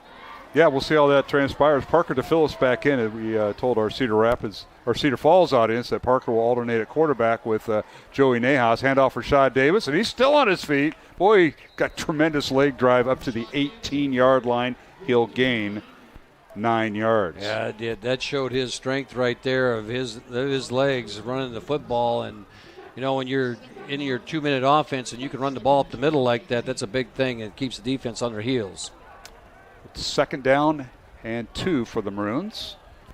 Game clock at 1:15 to go here in the second quarter. Dowling 28, Cedar Falls 14. Handoff for Rashad Davis, and he's got the first down. That'll stop the clock. He crossed the 20 to the 21. a gain of 3. A gain of 3, and that's first down and stops the clock for a second. So now you're going to see things start to hurry up. You got 1 minute and 8 seconds left, and they're letting the clock run. So and 3 timeouts. And 3 timeouts. So I think they want to see one more first down before they really start to put the hammer down. All right, pistol formation for the Maroons. DePhillips, the quarterback, gives to Rashad Davis. He runs right, and he's tripped up and falls forward to the 30-yard line. Nice tackle that time. It was a shoestring tackle by the Cedar Falls defender, and that may have saved a touchdown, and that in the presence of Owen Dellinger. It did. Yeah, because Rashad looked up and he saw nothing but green in front of him and just got tripped up. Timeout on the field. We'll keep it here with 38 seconds remaining in the first half, and Dowling leading in the contest 28-14. Mark Amadale alongside Matt Mainring. Our supporters of Iowa Catholic Radio include Ashworth Vision Clinic along with Bozen the Florist. Blessman International, our thanks to them. Construction Professionals, the Catholic Tuition Organization, Fast Signs in Clive, Mercy One, and Skeffington's Formal Wear. Matt? Just an update here. Waukee now leads Iowa City Liberty 16-14. They were trailing 7-16. Waterloo West trails Johnston 6-14 in the second quarter. And I think that Ankeny Centennial game should be about over. So I think it's going to end up 52-28 is the final. So 52-28, Centennial beats Iowa City. So Ankeny Centennial awaits the winner of this football game. That's right. So Centennial is, what do I have written down? They're the 7th seed. So if Dowling loses, Cedar Falls will come back and play Centennial. If Dowling wins, the Maroons will host Centennial next Friday night. So that's kind of how the scenario works. Dowling with a 2nd and 1 from their own 30 out of the timeout. Pistol formation to Phillips. Handoff goes to Rashad Davis, and he bowls his way across the 35, right over center and left guard, and they'll stop the clock as he picked up the first down at the 37. Gets the first down, and so now they'll quickly go hurry up here as the clock is stopped and run a play. Handoff Rashad Davis right up the middle and tries to get outside. He's got a man on him, and he's still dragging tacklers, and he crosses the 50 and brought down at the 48 of Cedar Falls with 21 seconds remaining. And the first down stops the clock, and Dowling with 2 timeouts left and actually 3 left. On the scoreboard it says 3. I think they used 1. 16-yard run for Rashad Davis. First down Dowling, and the handoff Rashad Davis. They'll work the weak side inside the 40, and he's finally tripped up inside the 35-yard line. That'll stop the clock with 11 seconds, and we'll see what the Maroons do here. They may call a timeout. They're going to call a timeout. I think to give Rashad some air. He's gassed right now. Well, that was 4 plays in a row over that right side. Right, and I think Dowling will call the second timeout. We'll keep it here with 11 seconds remaining. Taylor Bennett, the Maroons are setting up either for a long field goal by Blount or opportunity to throw it in the end zone. They got time for a couple shots right now in the end zone. Yeah, they've kind of worked this down into a pretty good spot. I think all the running, it's just like we know it's going to work, and confident right now in our offense scoring in the second half that even if we don't get points here, like we're just going to keep scoring in the second half. And Dowling does get the ball to start the second half, I think, as you said there, Taylor, and so it's not something you want to gamble too much on, but now that you're in position, you can take a couple shots, get yourself in position, and the way the game's been going, a field goal is a big deal. So to get that extra 3 points is what's on Coach Wilson's mind right now, although you're not surprised if they throw one in the end zone. At halftime, we'll catch up with Dowling girls and boys head cross-country coach. That's Tim Ives. And, of course, the girls and boys state championships were today. Dowling boys placing 2nd. And we'll talk more about that. But congratulations to Coach Ives for leading the team once again. And congratulations to Cedar Falls. They're the boys Class 4A state cross-country champs as they knock off Dowling Catholic earlier today. I think they won by, it was 18 points. It was. Now back to throw is DePhillips. Looks once. Now fires out of bounds, incomplete with 7 seconds remaining. And it'll bring up 2nd down and 10 from the 32. Right. And so now you've got a situation here where you've got a chance for, I didn't know what they were stopping things there for a second. And a quick out. You're going to try and get 10 yards. I think 10 yards gives Blount a shot at a field goal. This is still what it would be about. This would almost be a 50-yarder. From there, it would be. So Maroons are going to send Jake Scow and Trey Wilson to the top of your screen if you're watching on CISN, split out wide left of the formation. And they're going to hand off to Davis, right of the formation, inside the 30, still on his feet, and he goes out of bounds with 2 seconds to play, right at the 25-yard line or thereabouts. A gain 7, and this will be the final play of the quarter, or the half, rather. Now you've got yourself in position for a field goal, and this one might be on the edge of his range because you're looking at a 40-yarder. He's going, 41. He is going to kick it. So 8-yard gain by Davis, and it sets up a 41-yard field goal by Marty Blount. And it'll be from the right hash towards the south end zone. So the Parker DeFilps will hold. And Blount, whose longest has been 42, so this is well within his range. Ball down, good snap, good hold. Kick is high enough, long enough. It's good off the basket, the support. I was going to say the basket support underneath the basketball, but it's the padding, and it's good. So Blount with his longest field goal, or almost near it, 41 yards, and that'll end the first half with Dowling leading by the score of 31-14 as Taylor Bennett will catch up with head coach Tom Wilson, and we'll give him a moment to do that. But how about that? Marty Blount from 41 yards out. What a way to end the half. So, Taylor, you got Coach Wilson. We'll take it down to you. Yeah, I got him right here. Coach, hey, I think that might have been your best offensive half of the season. What do you think? Could be. We have to. When you have the blunders on special teams that we've had, we've got to be better there. But they can score a lot of points, so we've got to keep our foot on the gas. Yeah, long drives help with that. What do we got to do on defense? We got to tackle better, number one. That running back's pretty good, but we got to wrap him up. Instead of 8-yard gains, they need to be 3 and 4. Awesome. Thanks, Coach. All right, Taylor Bennett with head coach Tom Wilson of Dowling Catholic in his 20th year as the Maroons head coach. Dowling leads at halftime 31-14 over Cedar Falls alongside Matt Maindring. I'm Mark Amadale. That was Taylor Bennett. And Matt, before we go to break, we're going to take a 2-minute break here on our network station. So 2 minutes to Mary Statsy at Iowa Catholic Radio and Rachel Hawley, the producer for CISN. Any scores you want to pass along? No, I think I'm just trying to get some updates yet, and so the scores remain the same at this point. Okay, we'll take a 2-minute break and return to MediaCom Stadium with our halftime guest, and that is Tim Eyes, the Dowling boys and girls head cross-country coach. Will return on the network here on Iowa Catholic Radio and CISN.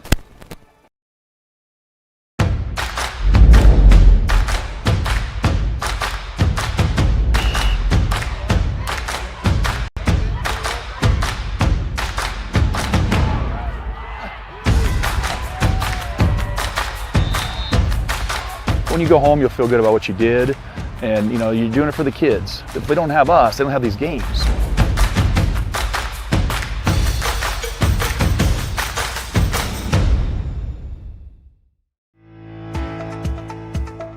Metro Heating and Cooling is celebrating 40 years of keeping Des Moines comfortable. To celebrate, this October we're offering $40 off one of our seasonal maintenance plans or $40 off any repair. Get your home ready for the colder months with expert care and big savings. Whether it's a quick tune-up or a much-needed fix, we've got you covered. So call Metro Heating and Cooling today to celebrate 40 years with $40 off this October. Trust the team that's been keeping you warm since 1984. Hi, this is Chris from Fireplace Superstore, and if you've been thinking about upgrading that old wood or gas fireplace in your home or adding a new one someplace that you've always wanted, we have Central Iowa's best selection of wood, gas, and electric fireplaces. So if you've always wanted to add some warmth and beauty along with value to your home, come see us at Fireplace Superstore today. 10820 Douglas in Urbandale.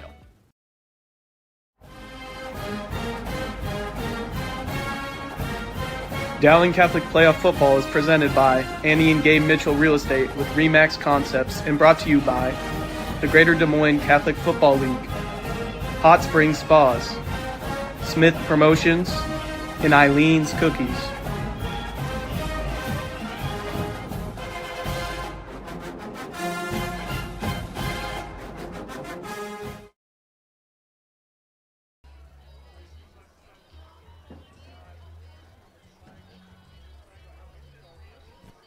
And we're back here at MediaCom Stadium on the campus of Drake University. Our halftime score is Dowling 31, Cedar Falls 14. Mark Amadale alongside Matt Maindring and Taylor Bennett. And earlier I caught up with the Dowling girls and boys head cross-country coach, and that was Tim Ives, and had a conversation with him earlier this week. And hope you enjoy it for the longtime Dowling cross-country coach. And here's Coach Ives and me earlier. Mark Amadale now visiting with head coach Tim Ives of the Dowling Catholic girls and boys cross-country teams. 18th year as the boys head coach and the second year as the girls. Coach Ives, thanks for joining us. I know it's kind of pre-state tournament, and we're going to have the results tonight. We'll talk to our listeners about that. But thanks for joining us and talking about the outstanding program that you coach, Dowling girls and boys cross-country. Well, thanks, Mark. I love talking cross-country and enjoy our time together, so I'm looking forward to sharing with your audience some of what Dowling Catholic cross-country has been up to this past season. Coach Ives, last year when I talked to you, you were wearing two hats for the first time in many years, and this is your 18th year as the boys coach, but second year as the girls coach. So you've done it well, and you've got a great staff. I don't want to go anywhere without mentioning your staff, because it's important to know that you're the guy, but you have great staffs behind you. So talk about the girls staff and the boys assistants that help you. Yeah, that's right. Well, shout out to Kelly Perriott, Isaiah Whitrock, Lance Peterson, and Kelly McCarty. Certainly could not do this without their help and their dedication, but it has been a fantastic second year of coaching both the boys and girls teams, and really excited about the future of our girls team. Numbers are up. These girls are running more miles than they did even a year ago. They're getting some great competition, and they've been inside the top 15 state rankings in Class 4A for the majority of the season, and so the future's bright. Even looking back to our middle school team, they had outstanding seasons for those 7th and 8th graders, and definitely looking forward to getting them on the team next year. But it's been a successful year too, needless to say, for boys, yes, but girls also. Well, Coach, this is a process. This doesn't just start with fall, and all of a sudden you show up for practice. This has been going on for quite a while. The kids work out on their own. You have tremendous captains that kind of lead the way in the off season, in the non-contact area. But these kids are all pushing each other. That's what I like about this sport, and they're supporting each other.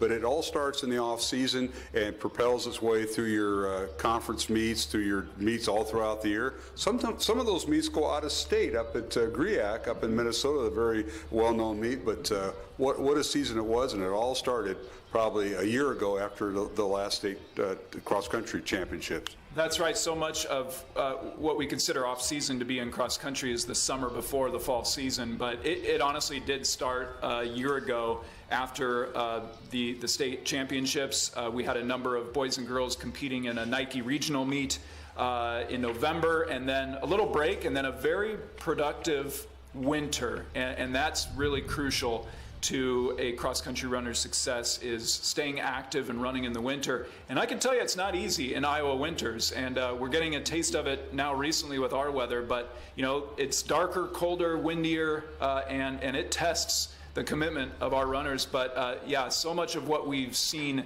from the success of our teams this season dated back to those kids getting out in the winter and then going out for track in some cases, maybe soccer, and then coming ready to go in the summer, and then enduring the heat and humidity and all of that. So yeah, it's been great. We even spent a week, our boys and girls teams, at the Wisconsin cross country camp. That was a new experience for us, but had a great time up in Madison, taking the teams up there and learning from some very successful coaches and program there. Well, at least Wisconsin's a little bit flat compared to Colorado. When my daughter first started with you freshman year, and it's like, Dad, the elevation, the air. So you had Colorado on the horizon a few years ago. Yeah, that's right. And I can tell you, while it was flat, it was not cool and dry like it is in Colorado. It was a particularly warm and humid week, even in Madison, Wisconsin. But hey, at least it was a shorter drive. Absolutely. Visiting with Tim Ives, the head girls and boys cross-country coach at Dowling Catholic. And Coach Ives, let's talk about numbers. You mentioned a little bit about the participation numbers up. How many kids do you have out on the boys and the girls side? Because it's just phenomenal when you see them all on meet day. It's just amazing. Yeah, we have quite a crew. I mean, we're definitely not the largest program of any school in the state, but our boys have just under 60, and our girls, I want to say, between 45 and 50 runners on the team.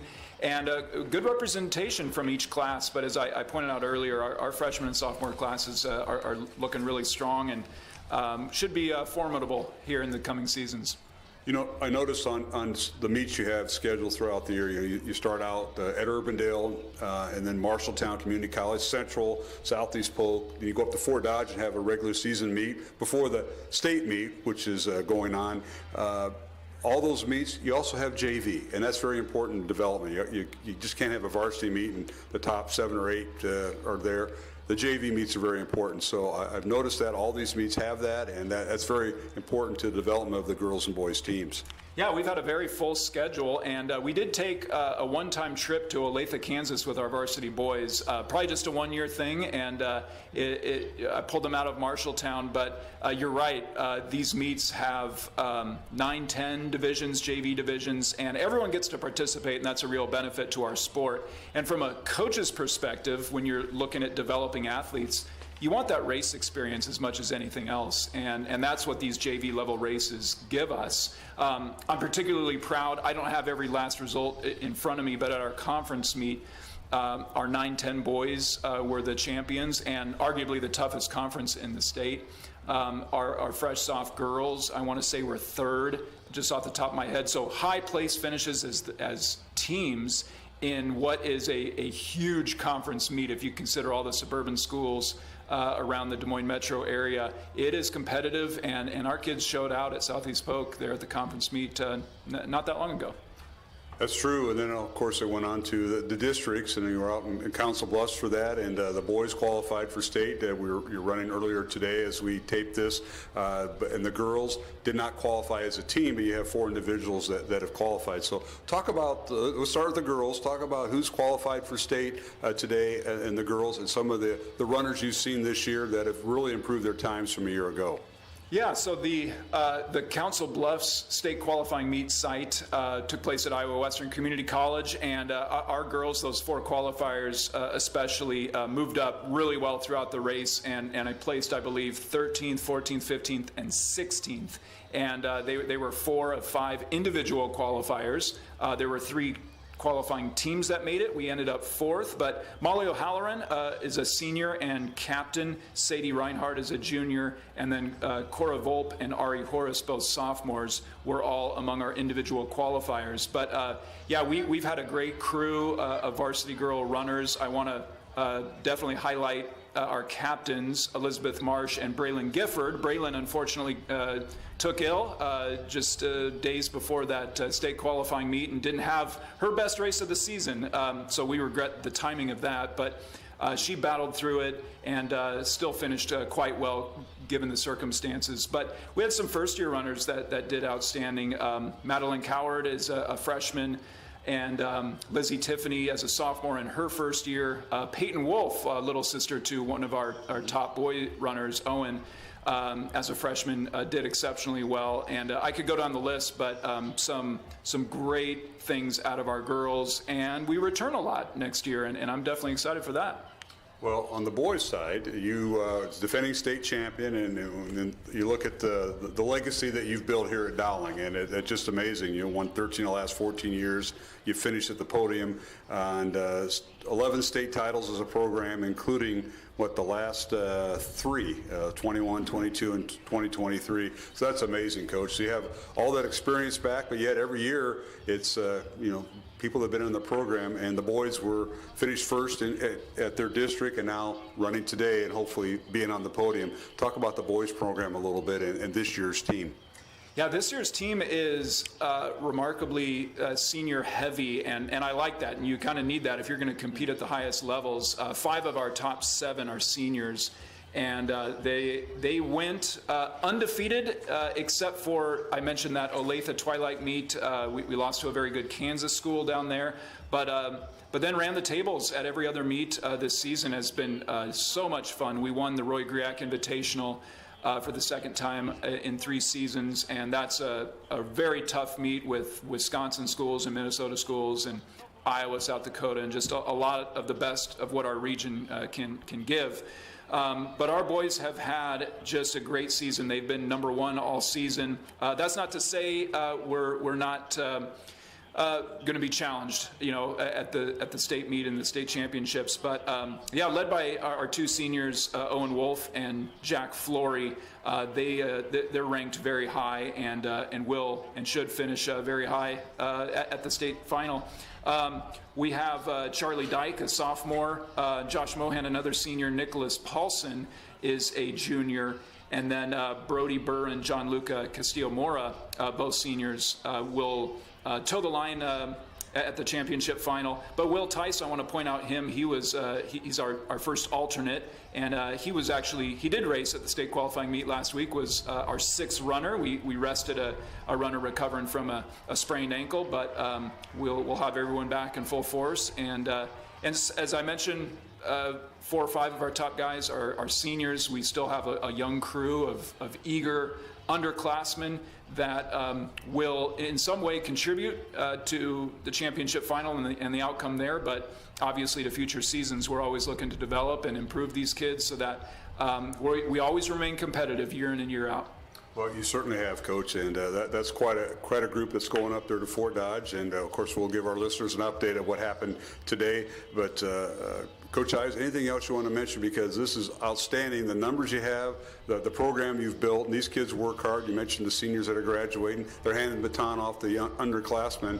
And I know when you watch the Olympics every 4 years, Carissa Schweitzer, a lot of watch parties going on the girls' side, and the boys you've had some people up at the next level too, so that is always exciting to see those Dowling grads out there.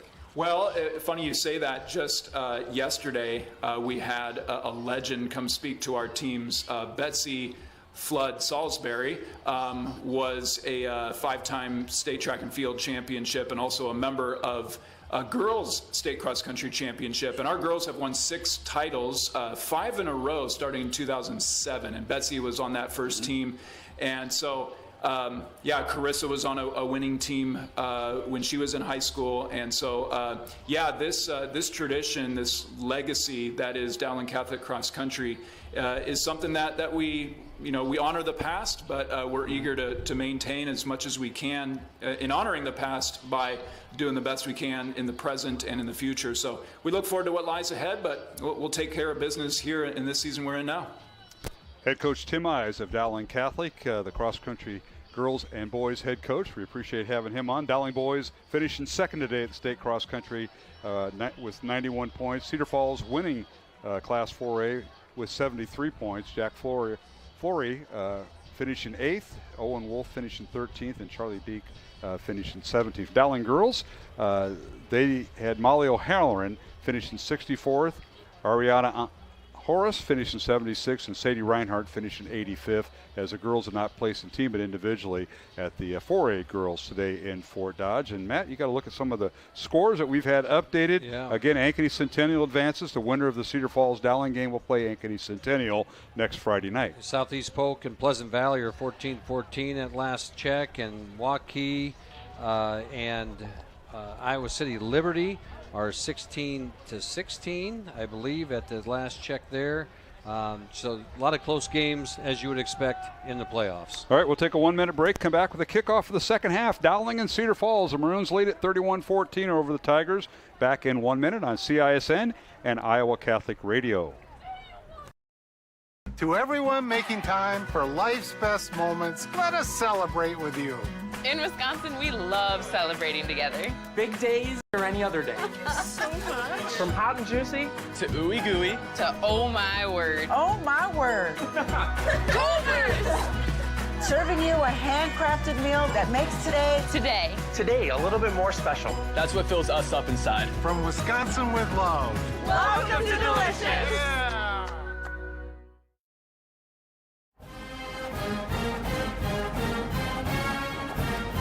Dowling Catholic Playoff Football is presented by Annie and Gabe Mitchell Real Estate with RE/MAX Concepts and brought to you by the Greater Des Moines Catholic Football League, Hot Springs Spas, Smith Promotions, and Eileen's Cookies.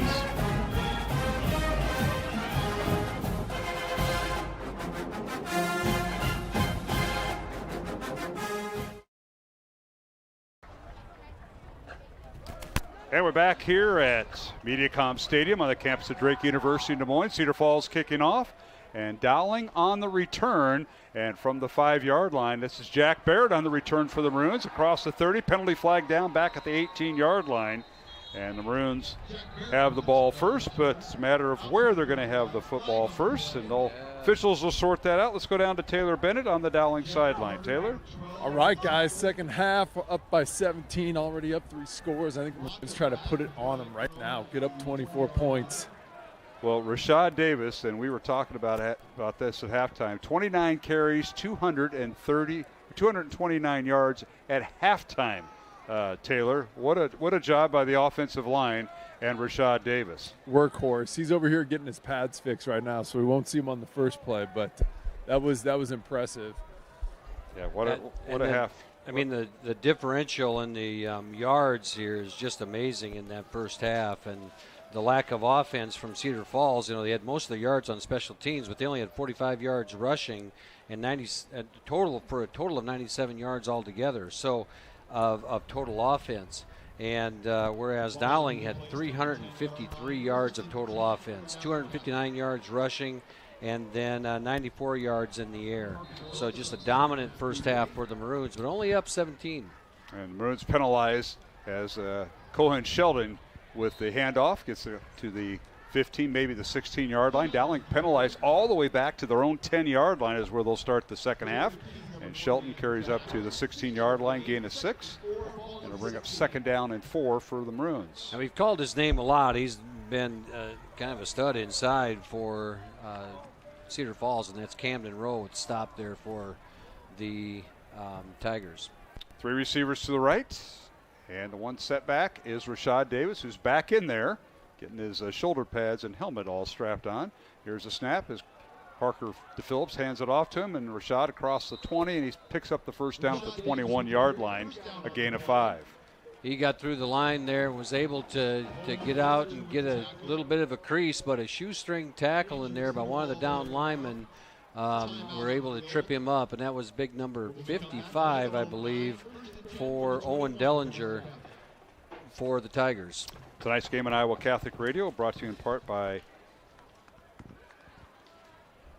our good friends at Bozen the Florist, and of course a lot of our sponsors here on the Iowa Catholic Radio Network we appreciate, including Mercy One and Skeffington's Formal Wear. Injury on the field, and that looks like it's Isaiah Grandin, the one sophomore. Of the down lineman. Yeah, the defensive tackle, young sophomore, is down on the field right now, and can't tell if it's a lower body injury, if they're looking at his ankle or his knee. We're going to take a 1-minute break here on the Iowa Catholic Radio Network and CISN. A 1-minute break. Our score, Dowling 31 and Cedar Falls 14, 11:09 to go here in the third quarter from MediaCom Stadium on the campus of Drake University. Back with more Class 5A playoffs after these messages. Over 1,300 vehicles on Waukee, Chevy.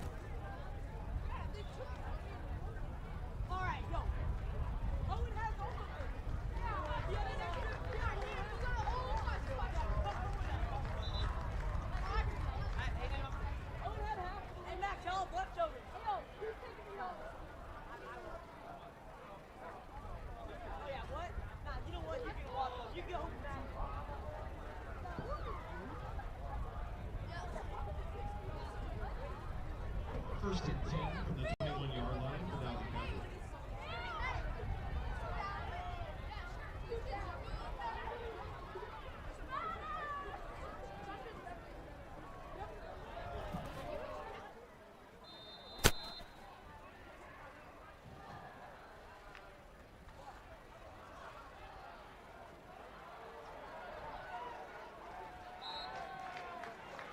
Rashad Davis with the carry.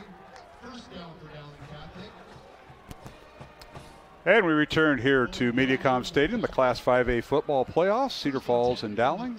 And Maroons lead it 31-14 over the Cedar Falls Tigers. Rashad Davis a carry up to the 31-yard line. He gains 10 yards and a Dowling first down as we went away to break after the injury to Isaiah Grandin, who walked off the field while we were away at our commercial break. So that's good news, but He was kind of gipping on that leg, Matt, so hopefully he could return to the contest. 1st and 10 Maroons from their own 31. Handoff, Rashad Davis, right up the middle over center, and Rashad is near a first down to be stopped shy at the 40-yard line.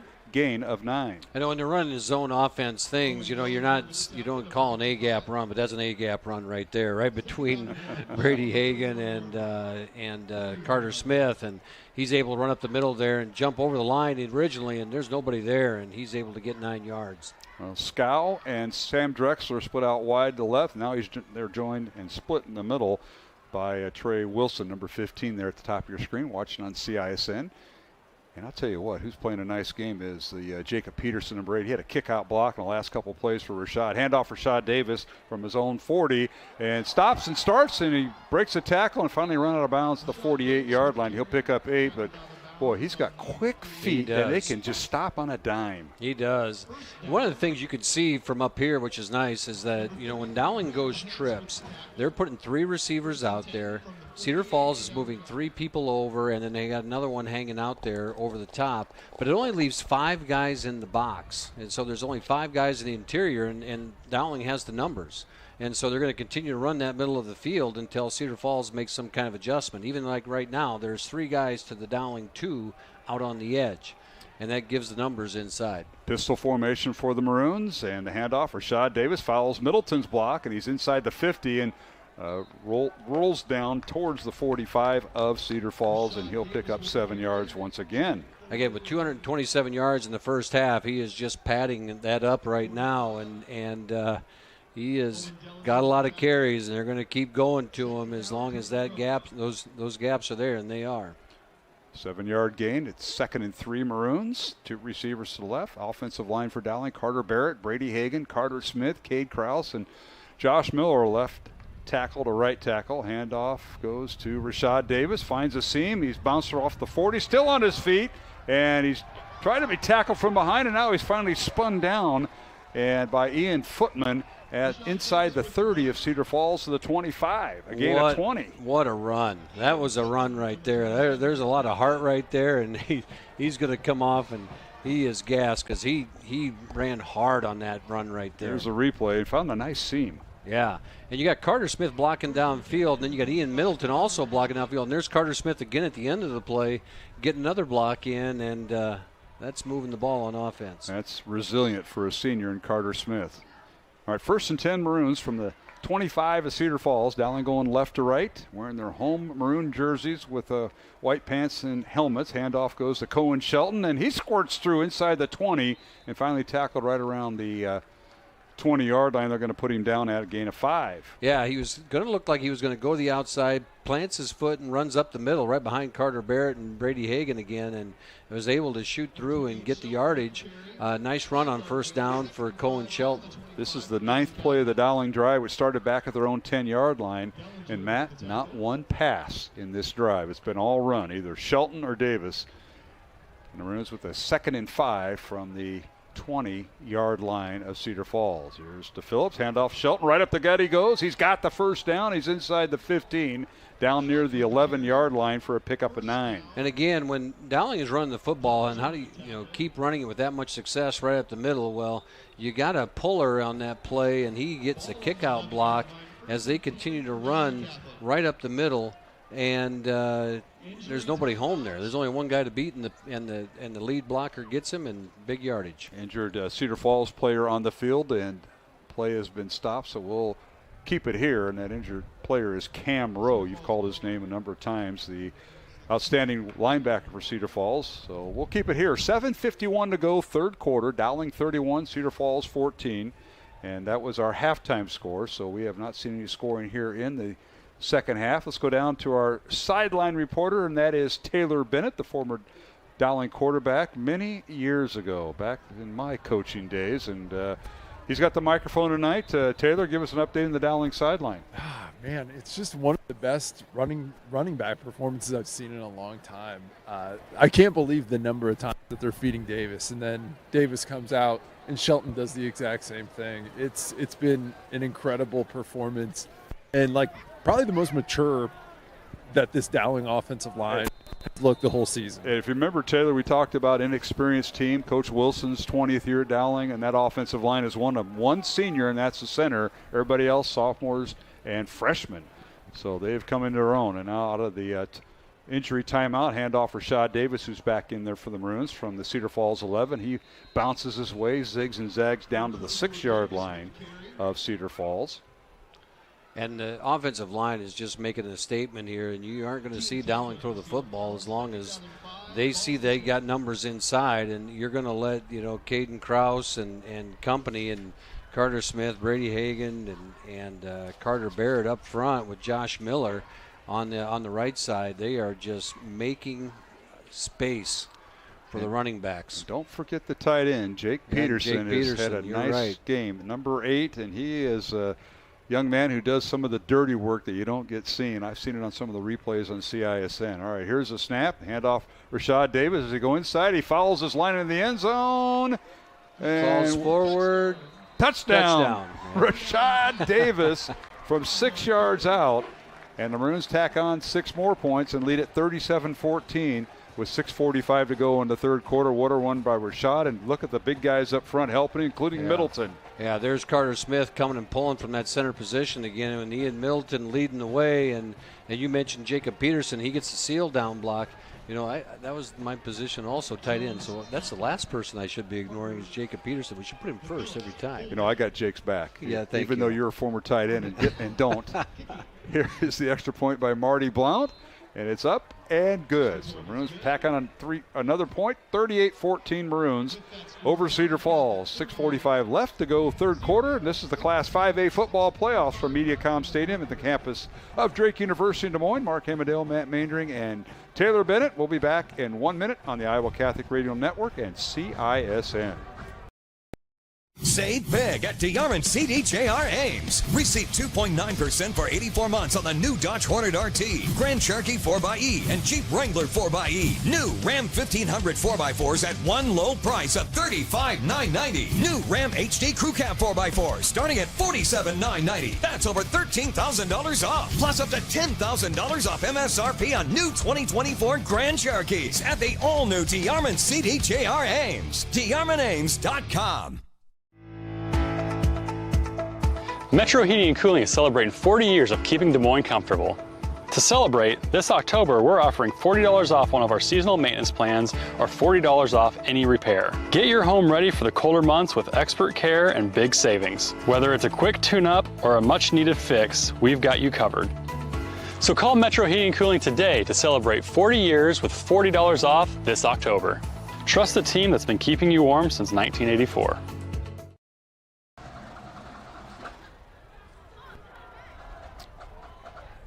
And here is the kickoff by the Maroons and fielded by Cedar Falls. On the return, Ian Footman.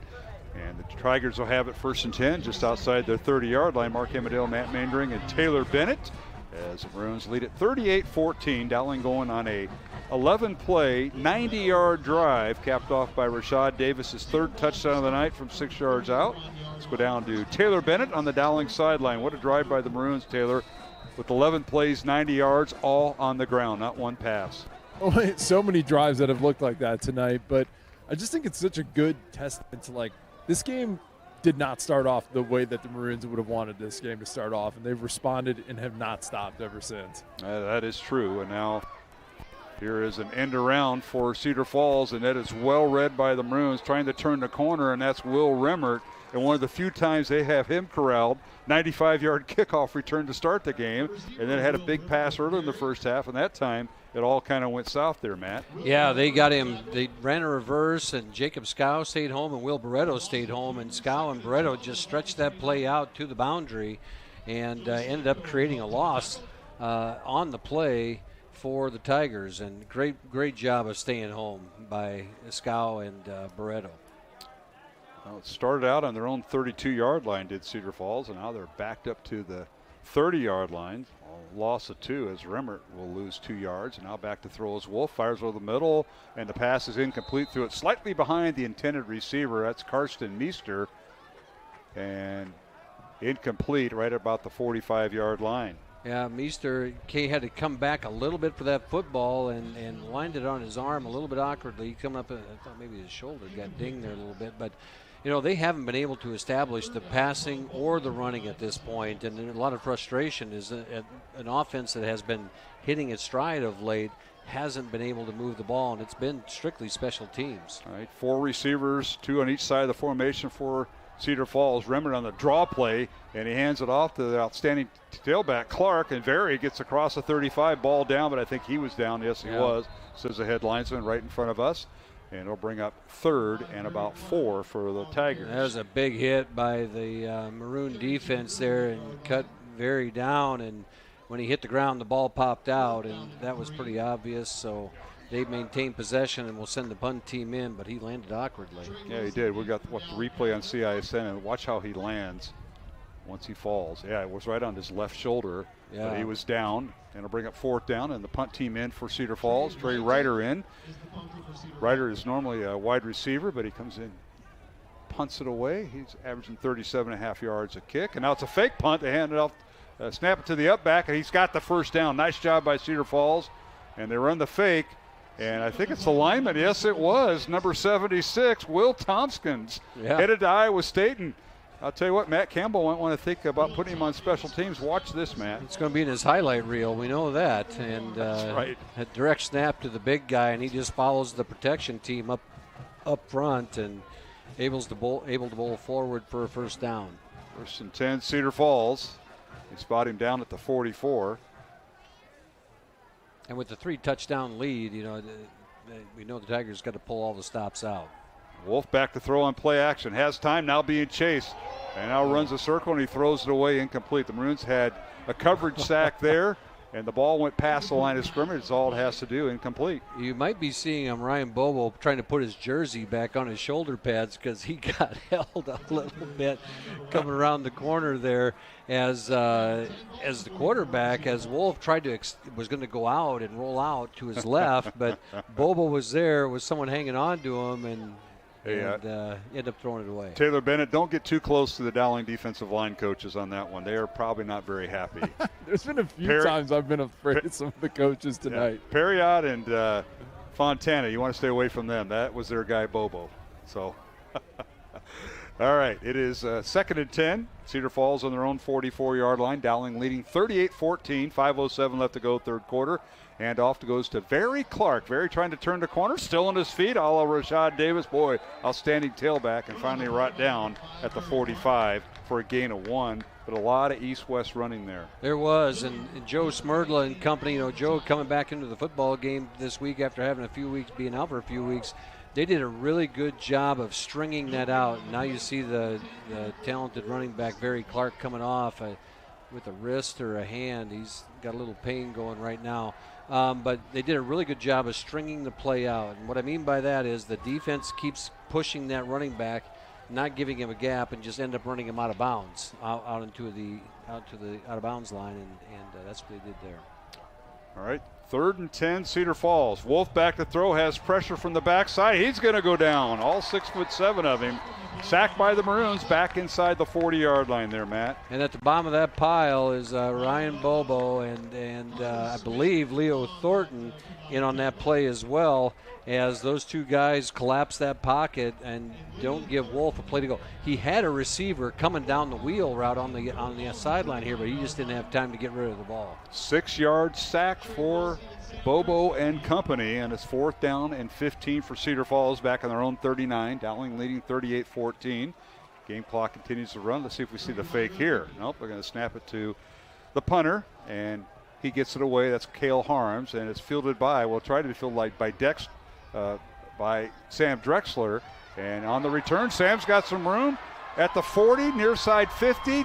Down the near sideline, and finally run out of bounds by Cedar Falls and Will Tompkins. Yeah, we're going to bring it back, though. Sam has had so many of these good runs, returns called back, and the flag's sitting on the 26. 26-yard line back in Dowling territory, so he can mark 10 yards back to the 16. His arm wasn't very good, so he's marking it. He threw it to the 26, meant to get to the 20. The last drive started at the 10. This one's going to start at the 10. Yeah. And penalty on the punt return. So I'll tell you what, special teams, all Cedar Falls tonight. Yeah, it has been. And Dowling hasn't been able to generate anything there.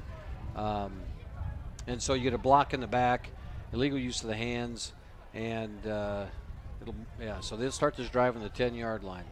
It'll be half the distance. And Matt, I'd be remiss if I didn't bring up big event going on Sunday. You guys are working overtime. The Dowling Catholic Open House, and Mrs. Lynch in the Dowling office sent me an email, and I said, "Yeah, we got to talk about that." 11 to 2 on Sunday. If you are considering Dowling Catholic and have kids in the younger grades or at any grade, we don't take senior transfers, but if you're interested in seeing what we have to offer, then come in on Sunday. Rashad Davis on a big run there on first down. He's able to break it out to the right side and works up the sideline and gets a first down, and the chains move. Maroons haven't thrown a pass in a while, Matt. No, they're going to keep the clock running, and even Rashad right there was trying to stay in bounds. They're going to mark forward progress to about the 20, 21-yard line, and now there's still more discussion, but this Sunday, November 3rd, Dowling Catholic's Open House, 11 to 2, as you mentioned, and you bring the whole family. There'll be student ambassadors giving tours, meet the teachers, coaches. Doesn't say anything about the administrators. Are they going to be there? Yeah, we'll be there. They got prizes and games going on. You can listen to the choirs and the band. So this Sunday, November 3rd. Okay, they got it all sorted out. First and 10 Dowling at their own 21. Davis gained 11 on that last carry. Maroons are just trying to. Still talking. Yeah. Pistol formation, 2 receivers left. Dowling going left to right, north to south. Handoff for Rashad Davis. Got the tape hanging off his arm, and he's tripped up shy of the 30-yard line for a gain of about 9. Yeah, he is so close to breaking those. He's got one runner. He's getting someone around his ankle a little bit and almost lost his shoe again. Well, he lost his tape. Yeah, he looks like a runner that's running for about 300 yards tonight. He's got to be over 300 yards on the night. He had 227 at the half, so we'll he's had an outstanding night. And get to a point where they might start to see a little more Cohen Shelton the rest of the game. Quincy Moore in there. Quincy coming off a broken leg. He's number 7, wide receiver at the top of your screen. He split out wide left with, I believe, Trey Wilson. Here's the snap. It's Joey Nahas in at quarterback, and handoff goes to Cohen Shelton. And Shelton bowls his way up near the 35, a gain of about 6. Nice strong run by Cohen there, moves the chains and gets the first down, and does a great job of keeping his feet moving, and which then moves the chains. This offensive line, as they stand there again, Carter Barrett, Brady Hagan, Carter Smith, and Cade Krause and Josh Miller are just getting it done. And Jacob Peterson. Thank you. I got it. You played tight end, and you leave out the tight end. He's looking at me right now like, just say my name. He should. Yeah. Jacob Peterson, senior, 6'2", 195 pounds. Hasn't caught a pass. He's one of the lead blockers. This time they come right at him, and he seals the inside, and Shelton's knocked out of bounds at the 36-yard line, gain of 2. Gain of 2, big hit there by number 27 for the Tigers. And that is Ian Footman, the 165-pound junior, knocks Cohen Shelton out of bounds for a 2-yard gain. And the Maroons not in any hurry at this point to get back up, but they get set and get up to the line of scrimmage. A minute and a half to go here in the third quarter. Dowling leading 38-14. Again, we're simulcast tonight on CISN along with Iowa Catholic Radio. Mark Amadale, Matt Mandring. Up here in the press box, on the field is Taylor Bennett. Handoff goes to Cohen Shelton, and he may go. He breaks the tackle at the 50, and now he's gang tackled inside the Cedar Falls 45-yard line. They'll spot him down at the Cedar Falls 42. They sealed it off right there beautifully, and they were able to create something on that right side. Ian Middleton just leading the way. He hammers on that outside guy and creates a crease for Cohen Shelton, and he flies up the middle for a big gain. I was watching our guy Jacob Peterson there. Right there, him and Josh Miller double teamed to just put a kid on skates there, knocking him backwards about 5 yards. Alex Weigel with the stop for Cedar Falls. First and 10 Maroons from the Cedar Falls 42. Final 45 seconds of the third quarter here on a cold, crisp fall night here in central Iowa. Handoff Rashad Davis, and Rashad waited for his lineman, but Cedar Falls caught up with him, and he may have gotten a yard down to the 41-yard line, gain of 1. Well, if we have one more, no, they don't need to snap the ball. So I don't think they're going to snap the ball here. We're going to run to the end of the quarter as the play clock is ahead of the game clock, or the play clock's behind the game clock. So with final seconds ticking off the third quarter, Dowling 38, Cedar Falls 14. Our thanks to our CISN staff who are here tonight. Our producer is Rachel Howley, and our camera operators are Gavin Ibsen and Caleb Neese. Iowa Catholic Radio producer is Mary Statsny. We've come to the end of the third quarter with the score. Dowling 38, Cedar Falls 14, back with the fourth quarter. And this 5A first-round playoff game from Mediacom Stadium on the campus of Drake University in Des Moines on Iowa Catholic Radio and CISN. If you grill it, he will come.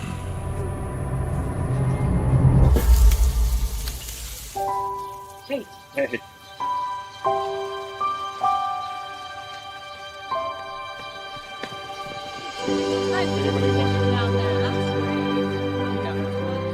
Is this heaven? Nope. It's fairway.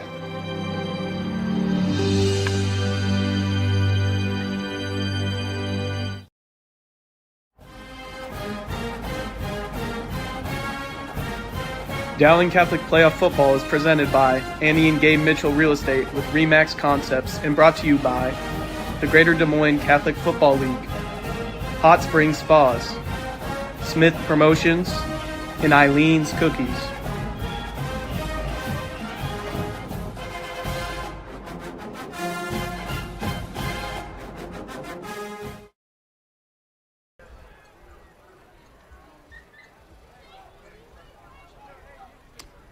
And we're back here in the fourth quarter. Dowling leading Cedar Falls 38-14.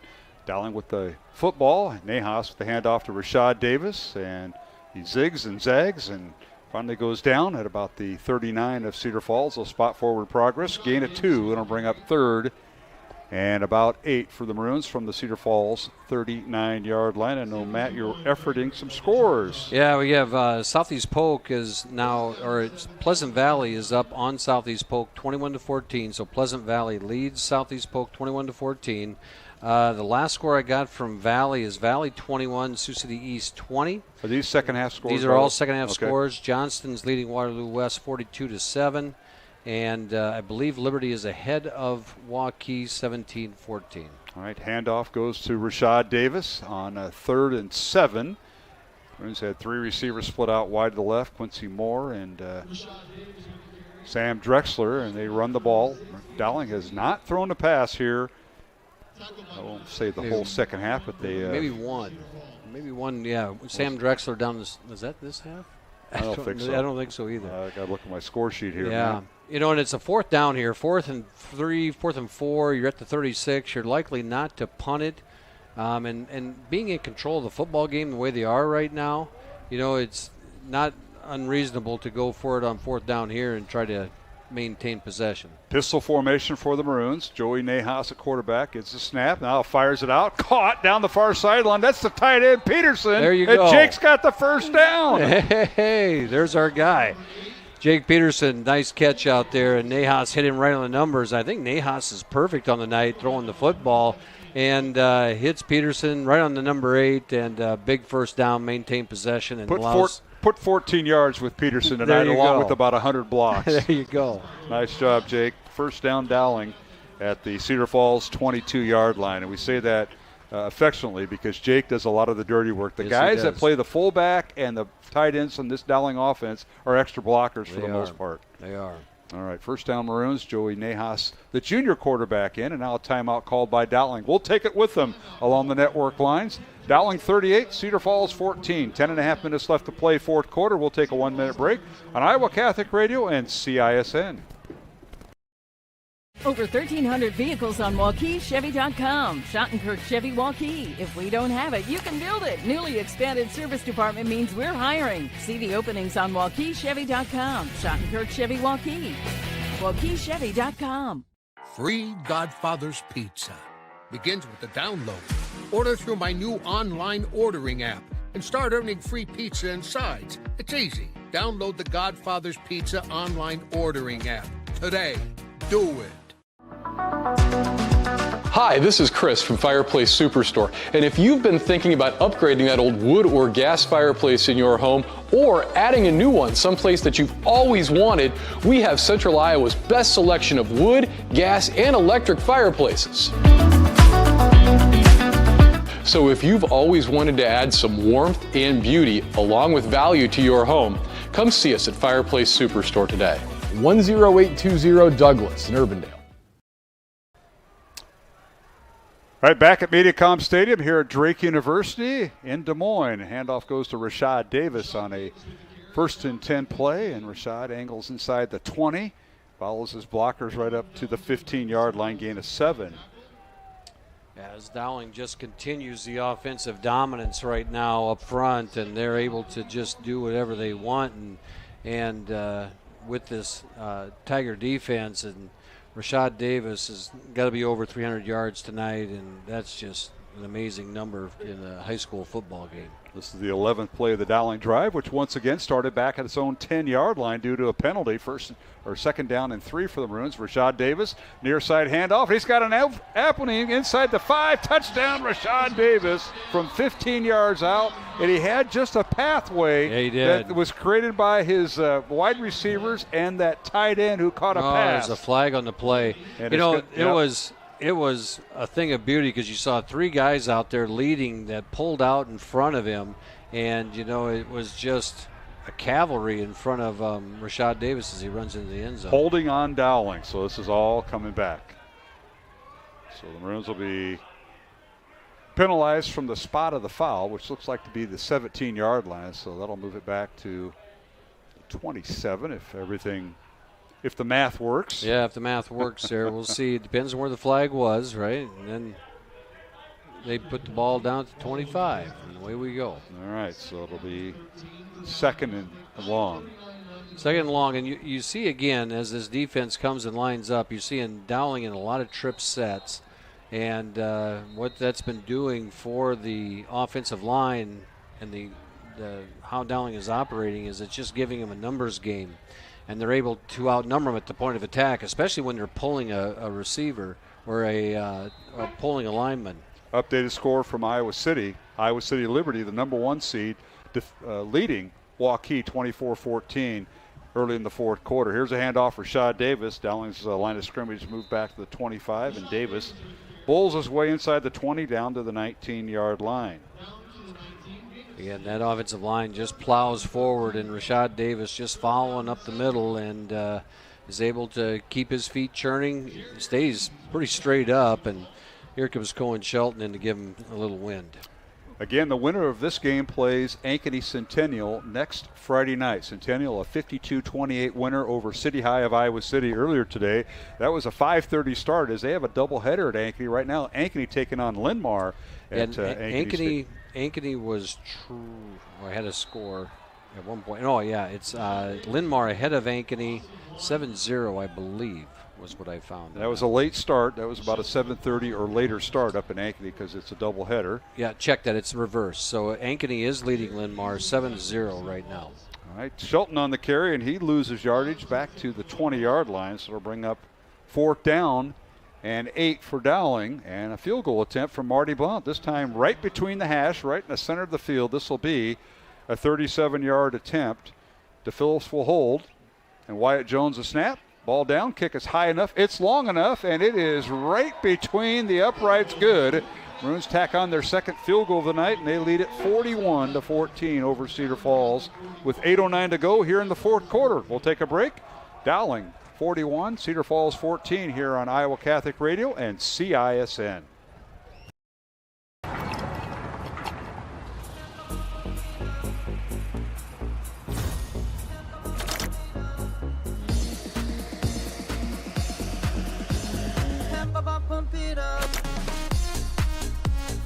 A fuel choice that even rivals can agree on?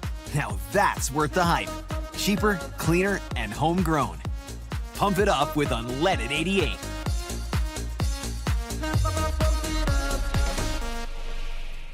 Western lets your UTV power through the storm. The Impact V Plow and Impact Straight Blade, with the features the pros demand, custom tailored for your UTV. And to keep your work top-notch, rely on the Tornado UTV Hopper Spreader. Now that's a job well done. Western, more jobs done faster. Visit Truck Equipment Inc. today at truckequipmentinc.com.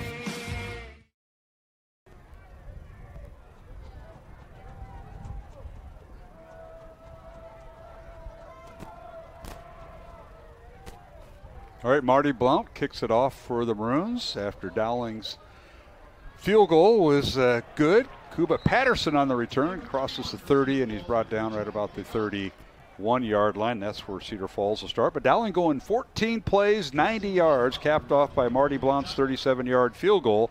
Dowling 41, Cedar Falls 14 here in the first round of the Class 5A football playoffs. Let's go down to the Dowling sideline right below us, and that is Taylor Bennett. Taylor? I don't think it's too often you get a playoff game and the offense scores every single time that they've touched the ball. Am I wrong? I think we've scored every single time we've had the ball. Taylor, we haven't seen a punter yet. not even so you close. are correct. Here's a screen pass, and Remmert is hit and upended nicely by the Maroons, and that's Parker Pearson from his cornerback spot making the tackle, Matt. Yeah, Parker Pearson comes up, reads the play. They do a little flare pass out into the left flats, and he comes up, and as soon as the receiver catches it, just cuts him in half and makes a great play for the Maroons. That's a loss on the play as they move the ball back to the 27-yard line, loss of 4 as Remmert loses 4 yards. And now Wolf, handoff goes to the tailback and hit and dropped at the point of attack for maybe a couple yards. Scrambles up to the 30, gains 3. That was I believe it was number 38 in there carrying the football for. That's Ben Backus. Yeah, Ben Backus for the Tigers. Backus a gain of 3, and we've seen him on special teams. He's in relief of Barry Clark, the young man who transferred from East Waterloo last year, headed to, wants to play college, will run track for Cedar Falls this spring. And now here is the double pass. They throw it out, and it is caught that time by the flanker, and that was Trey Ryder, and he throws it back. And nice job by Dowling in coverage as that went every which way but way forward. But they got something out of their trick play. Yeah, so we they get a did. replay here. Dylan Manning stayed home and was able to break that play up at the end and chased it down from behind, makes it a 4th down situation as 7-yard gain. Yeah, Cedar Falls is emptying the bag of tricks. You knew that was coming. 4th and 4, Cedar Falls will go for it. Wolf calling signals. Here's a snap, looking right, throws it right, and it is out of the backfield. Clark, and he's got the first down at midfield. So nice job. They dump it off to Clark, and why wouldn't you? The speedster. Yeah. And he comes up limping after the play down to the Dowling 49 of a gain of 14. They've had some success with that coming out of the getting the flats or running a little screen play there.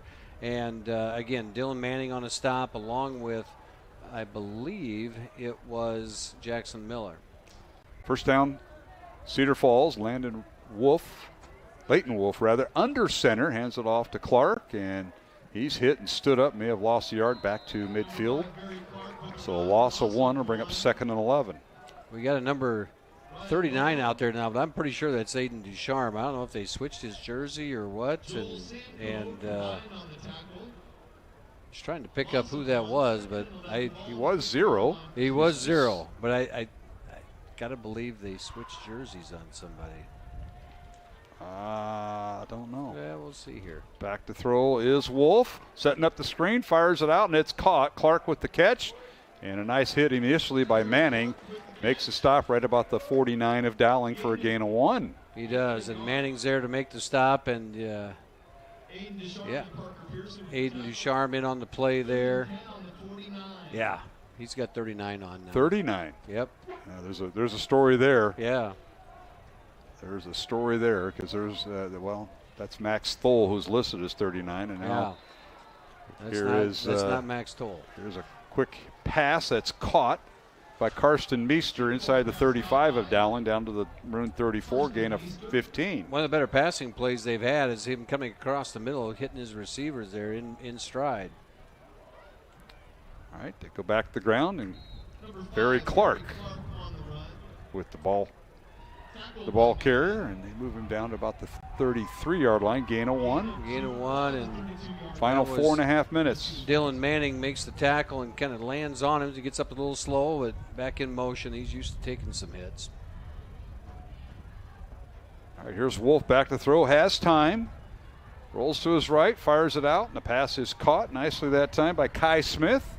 Young man headed to UNI, had most of the season he spent injured, and he gets it down to the Dowling 16. Yeah, he's a big target, number 87, and he's a load. He's, a senior tight end, as you said, 6'6", 235, big frame, and a target to find. 21-yard gain, and now here is Clark with it. Spins out of a tackle inside the 10, down to the 5-yard line. He'll gain 11.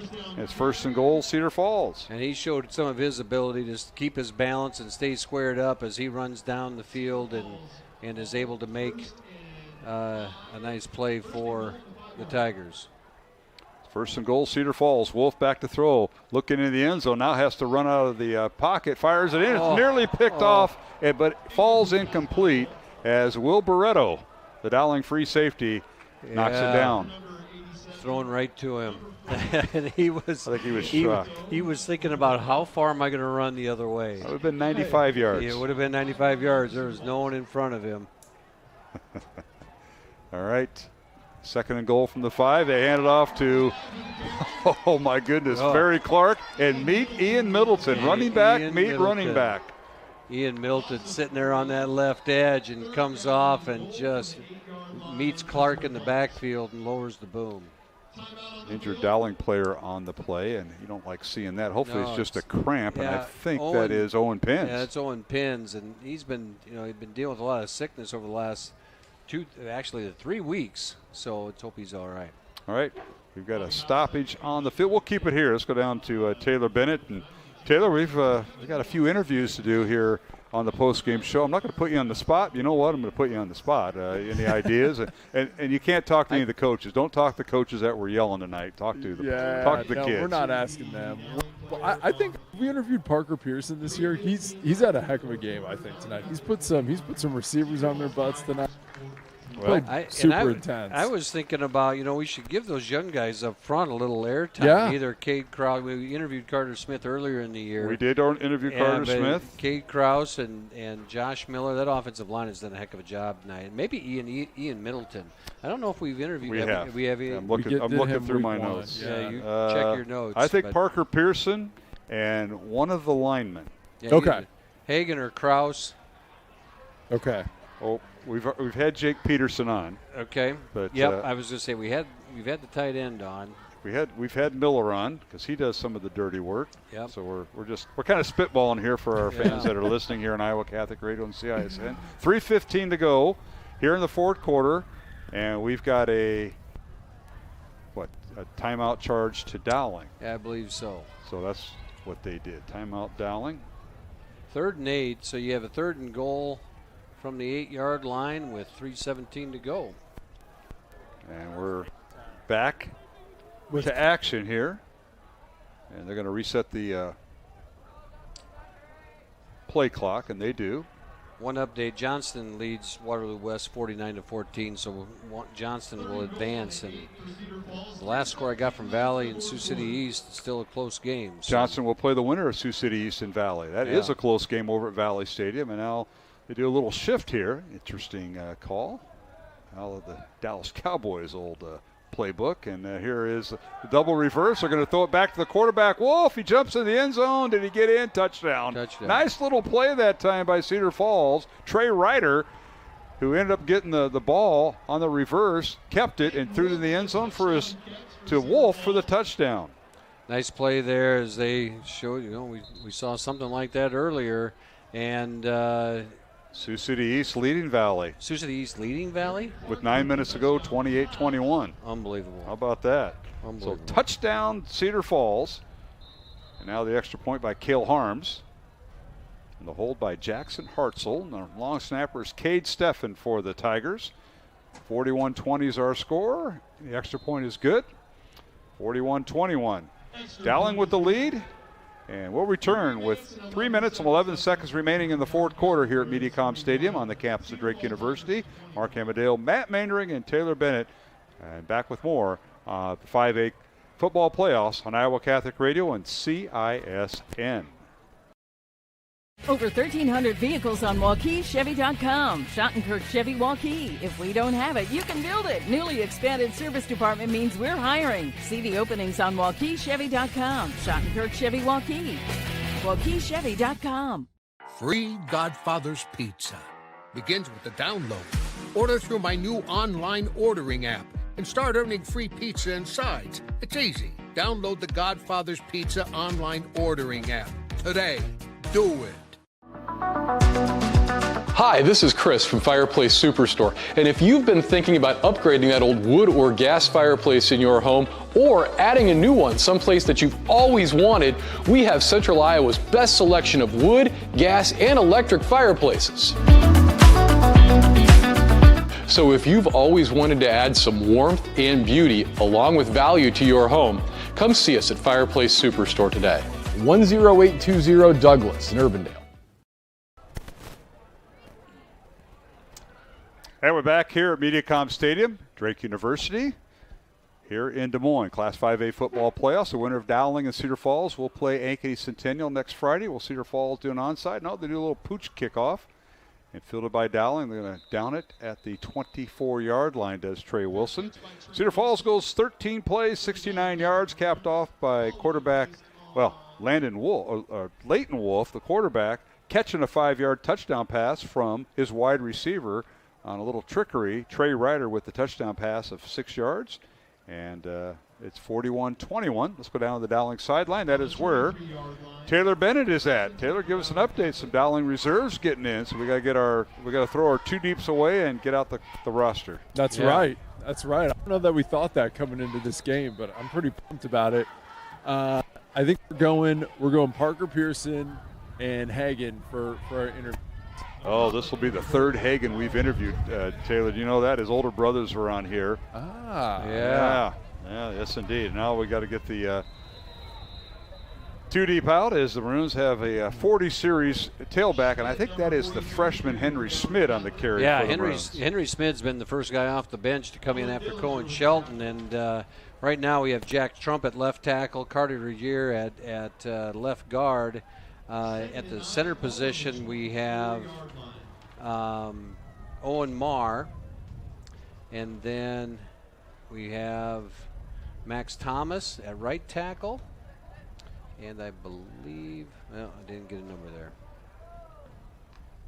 The Maroons start this drive on their own 23. Here is Smith again, and Henry trying to cut up field a la Rashad Davis, and he's swallowed up just inside the 30. Moves it up to about the 28-yard line, gain of 5 to bring up 3rd and 5. Yeah, they pull on that one, and Owen Marr comes out and leads that play around the corner, and Benny Zenti is in at the other guard position for the Maroons, number 56. So they hit that offensive line in there. It's a bunch of big kids, and here they are ready to go. Gage Olin in there at wide receiver. Yep.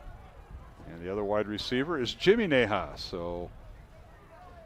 Let's see, the quarterback is Ethan LaCava, junior or sophomore quarterback. LaCava hands it off to Smith, right side, turns the corner across the 30, but he'll be shy of the first down. It'll bring up 4th down for the Maroons as he gets up to the 31-yard line, gain of 3. And you get Connor Larson into the football game, and to first get the punt punt of the off. night. You know, and it'll be interesting to see because Wyatt Jones came off holding his arm a little bit, and he's the long snapper generally. So let's see who they put in there. They're going to let the game clock wind down. Yeah. Minute 10 remaining. Dowling leading 41-21, Matt. I think they're going to let the offense out there. They're going to. They may call timeout. Yeah, they may call timeout just as it gets down to 1. We'll keep it here if that's the case. And we want to say get well wishes to Denny O'Grady. Yep. First game that he has not been part of the PA for Dowling Catholic football. Denny is at his sister's house in West Des Moines with his brother-in-law Mike and Maureen And we want to wish Denny the best. He has some health issues, and we're praying for you, Denny. Gary Steenblock is next door doing the PA, and Gary is doing a tremendous job as he normally does. I've had him on with me on the radio. He and Kevin Oddie over there, man in the booth. But Denny, I wish you well. We're praying for you. I know the Dowling community is as well, man. You bet, Denny. We wish you the best, and we want your voice back. And but take your time, get rested up, and the Dowling Catholic community is all behind you. One update: Valley did tie it up. Now they took the ball 70 yards and tied up 28-28 with Sioux City East. Wow! And the winner of that game will meet Johnston.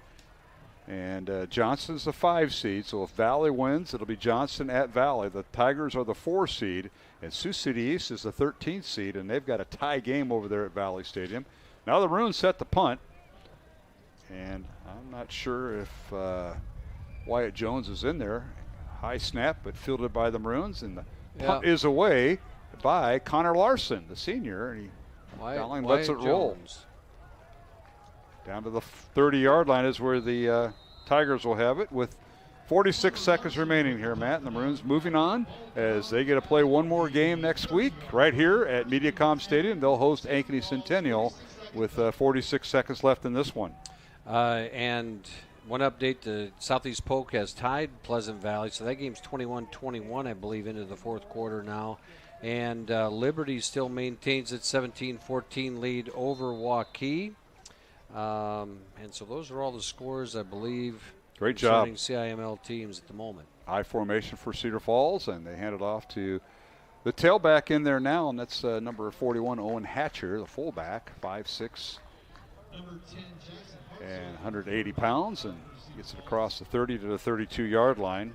You still see Aiden Ducharme and Dylan Manning in here with some other players, but it's really the first team defense is out there yet with a few other people. We got a few people sprinkled in. I see Jack McLaughlin out there now, and also Edgar Perez. 15 seconds remain. This should be the final play of the game. Wolf under center for Cedar Falls. Or is it Wolf? I don't think it is. Jackson Hartzell in it, quarterback, and hands it off to the tailback, and that should do it as Owen Hatcher carries it to the 34, and that'll wrap it up. 2-yard gain there. Dowling will advance. They move on to the Class 5A quarterfinals next Friday night with a 41-21 victory over the Cedar Falls Tigers. The Tigers close out their season with a record of 5-5, and Dowling Catholic improves its record to 9-1, and they will meet the Ankeny Centennial Jaguars next Friday night right here at MediaCom Stadium for the second time this year. And congratulations to Tom Wilson and Dowling Catholic on the win. And we look forward to the post-game show. We'll talk to Coach Wilson and a couple players. And Taylor Bennett, you know the routine. You got to go through the handlers of this. And I'm going straight to the source this time. Brady, can I get you after the game? Yeah, you're going to have to get right to the source. You better get them all lined up. You think Hagen's going to remember that after he shakes all those hands? No. No. Maybe better not remind him. All right. I didn't even know who Taylor was. Who's this guy? Come up and say, I want to talk to you after the game. All right, we'll take a 2-minute break along our Iowa Catholic Radio Network and CISN Network lines as we'll take a 2-minute break, kind of gather ourselves and get set for the post game here on Iowa Catholic Radio. We'll also have scores and can't wait for the statistics. Did Rashad Davis break 300 yards tonight? I would say yes. I'll take the over on that, but we'll see as we'll have our final stats of the contest coming up as we return with our post game show. Again, the final, Dowling 41, Cedar Falls 21. Alongside Matt Maindring, I'm Mark Amadale. Taylor Bennett, our sideline reporter, Mary Statsny, our studio producer for Iowa Catholic Radio, and Rachel Hawley, our producer here for CISN. Camera operators Gavin Ibsen and Caleb Neese. And we'll return after this 2-minute break on Iowa Catholic Radio and CISN. Metro Heating and Cooling is celebrating 40 years of keeping Des Moines comfortable. To celebrate, this October we're offering $40 off one of our seasonal maintenance plans or $40 off any repair. Get your home ready for the colder months with expert care and big savings. Whether it's a quick tune-up or a much-needed fix, we've got you covered. So call Metro Heating and Cooling today to celebrate 40 years with $40 off this October. Trust the team that's been keeping you warm since 1984. Free Godfather's Pizza begins with the download. Order through my new online ordering app and start earning free pizza and sides. It's easy. Download the Godfather's Pizza online ordering app today. Do it. Over 1,300 vehicles on WaukeeChevy.com. Schottenkirk Chevy Waukee. If we don't have it, you can build it. Newly expanded service department means we're hiring. See the openings on WaukeeChevy.com. Schottenkirk Chevy Waukee. WaukeeChevy.com. Western lets your UTV power through the storm. The Impact V-Plow and Impact Straight Blade. With the features the pros demand. Custom tailored for your UTV. And to keep your work top-notch, rely on the Tornado UTV Hopper Spreader. Now that's a job well done. Western, more jobs done faster. Visit Truck Equipment Inc. today at truckequipmentinc.com.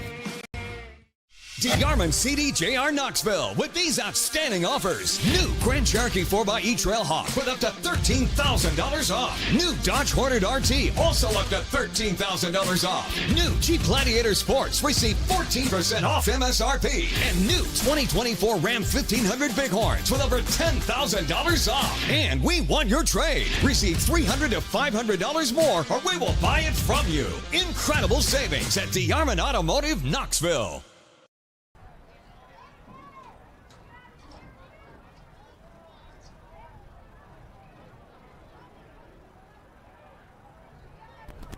Hey, welcome back to Mediacom Stadium here on the campus of Drake University in Des Moines, Iowa. As Dowling Catholic a winner tonight in the first round of the Class 5A football playoffs, 41-21 over Cedar Falls. The Tigers close out their season with a record of 5-5. The Maroons improved their record to 9-1, and the Maroons have won 7 straight games since their only loss of the year was to Ankeny. They'll get the other Ankeny team. That'll be the Ankeny Centennial Jaguars next Friday night. We'll have the game right here from Mediacom Stadium. Dowling and Ankeny Centennial on Iowa Catholic Radio and CISN, Matt Maindring. It wasn't very exciting the last time we played them. Oh, my goodness. Was it? Was that 3 overtimes?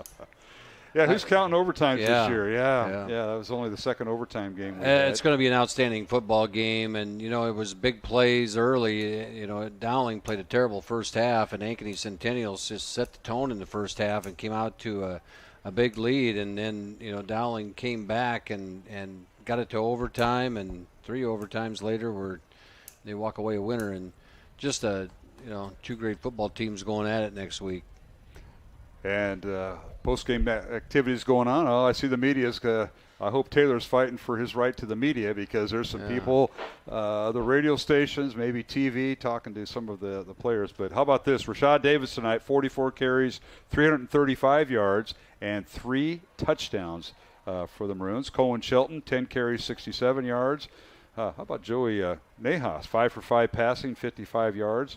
Parker DePhillips, 6 for 7 passing for 47 yards. Maroons with 531 yards of total offense. And Taylor Bennett, are you ready? Mr. Bennett, are you ready? I just need 1 second, guys. Okay, you get a second. Make sure that microphone's facing the press box here, and you're going to get a load of offensive linemen. They have a habit of here they come of this group of Coach Shelton and let's see now. Here they go. There they are. Just say so they're crowding around him now. So Coach Shelton and Coach Pollock's group. So Taylor, you got to face this way, and we'll let you take it away. All right. Once you're ready, they gotta look up here to the booth and go ahead. Who do you have first? All right, I got Parker Pearson here first. Can you hear this, Parker? All right, good stuff. Hey, great game tonight, my man.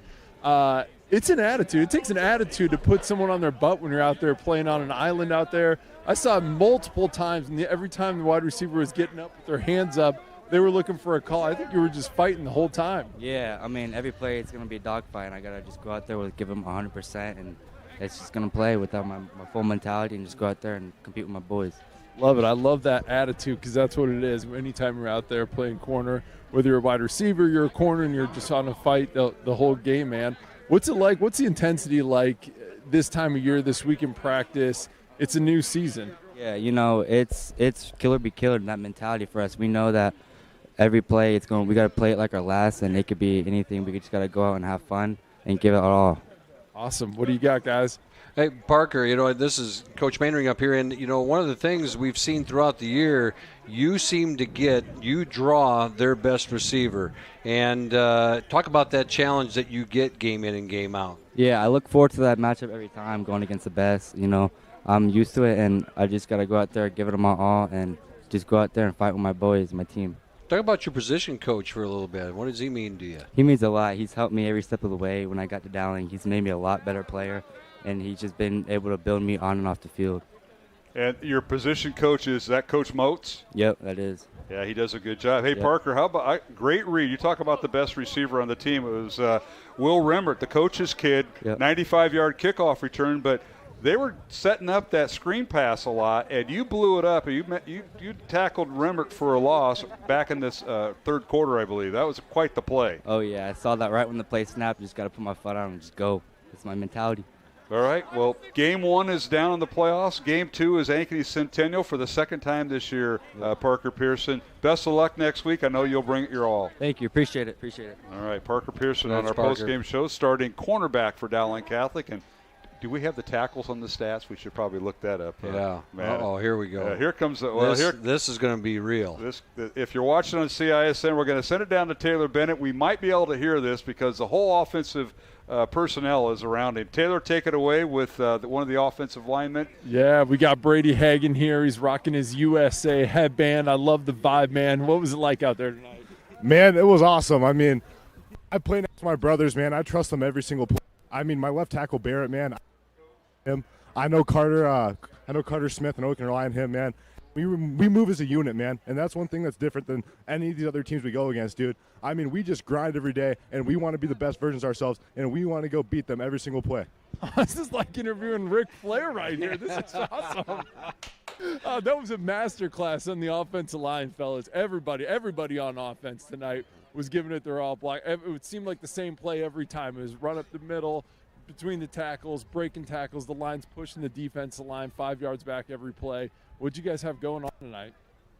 Man, honestly, we found a groove, man, and we found a groove in our double teams. And honestly, man, we were just pushing them off the blocks every single play. And we were going hard every single whistle. I mean, Coach Casey always talks about snapping the neck. And at halftime, he told us, he goes, we're going to snap this neck the second half. And we came out there, and we knew we were fired up, and we wanted to go snap them every single play. I don't think we can wait till next Friday. I'm ready for Game 2 right now. What do you guys got for Brady? Brady, this is Coach Mainring up here.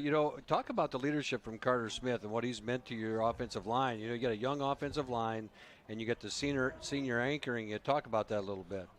Carter Smith, he has the experience. I mean, last year he talks about just what he came up from, what we need to expect every single play. And he talks about, like, how we just need to, like, step up, and how these players are going to play hard every single play, and how we just need to fight as one offensive line, and we need to be able to trust each other and fight with all the strength we have. Man, we're not the biggest offensive line out there, but I'll tell you, I'll take us over anyone else in the state. Hey, Brady, this is Mark Amadeo, and hey, welcome. And this is the third brother I've had on, the third Hagan. You're the youngest. Greg was on earlier, but let's talk about your position coaches there a little bit, as Mr. Mainring asked. Talk about your offensive line coaches. Are this guy named Shelton, I think he played at Iowa State. I hear he throws a pretty good tailgate party during Iowa State football games now. And some guy named Andy Pollock. Talk about those guys.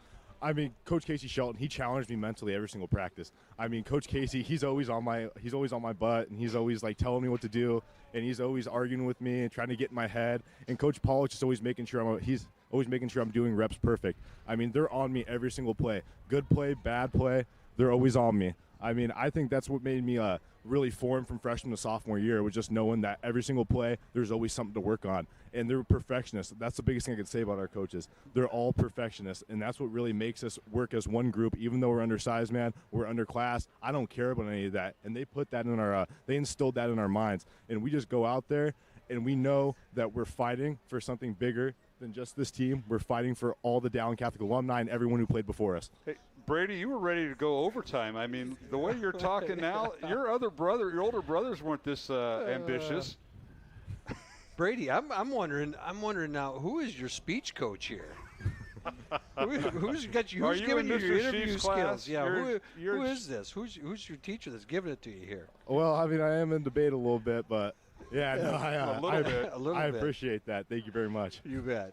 Great job, Brady. Enjoy the win. And I think you're having some fun with your teammates there. They're all around you. Not one lineman is left. So, hey, have fun. You got Centennial next week. Remember that game a few weeks ago? I do. Well, they'll be here next Friday night. Hopefully we'll all show up, right? Hey, yeah, I'm excited. All right. Brady, thank you. Appreciate that. That's Brady Hagan, the third brother to go. His older brother Greg, and they're all wrestlers. And great of course, kids. His dad Rod, who's one of the 8th grade coaches, do a great job. And of course, can't forget his mom Sarah. And let's go back down to Taylor Bennett. Less of a crowd down there for you, Taylor. Who do you have? We got one more. We got Leo Thornton down here. I wanted to get someone on the defensive line for such a dominating performance again. Leo, talk about this week. What's it like playoff time? It's a different season. What's it all about? It's just keeping the intensity up. We've been fighting. We've been working all week, and we just got to keep that up. It's just part of the culture here at Dowling, and we just got to keep it up throughout the playoffs. Big time. What was kind of the difference tonight? These guys have a pretty good offense, and you guys completely shut them down. And, after the adversity on the first play of the game, what was the mental state like after that, and how'd you guys do it? We knew we had to rebound. It's not the first time we've had to do that, and it won't be the last. So we just got to keep going out there. Just keep punching, as Coach Perriott said, and then we'll get that win. Up to you guys. I'd say this is Coach Mainring. Your role, Leo, has grown throughout the year. And talk about that.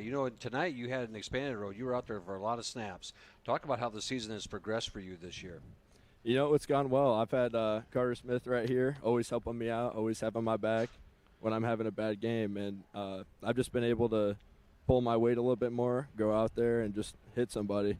And I've been taking over some of that role so he can go out there and just get him going on offense, basically.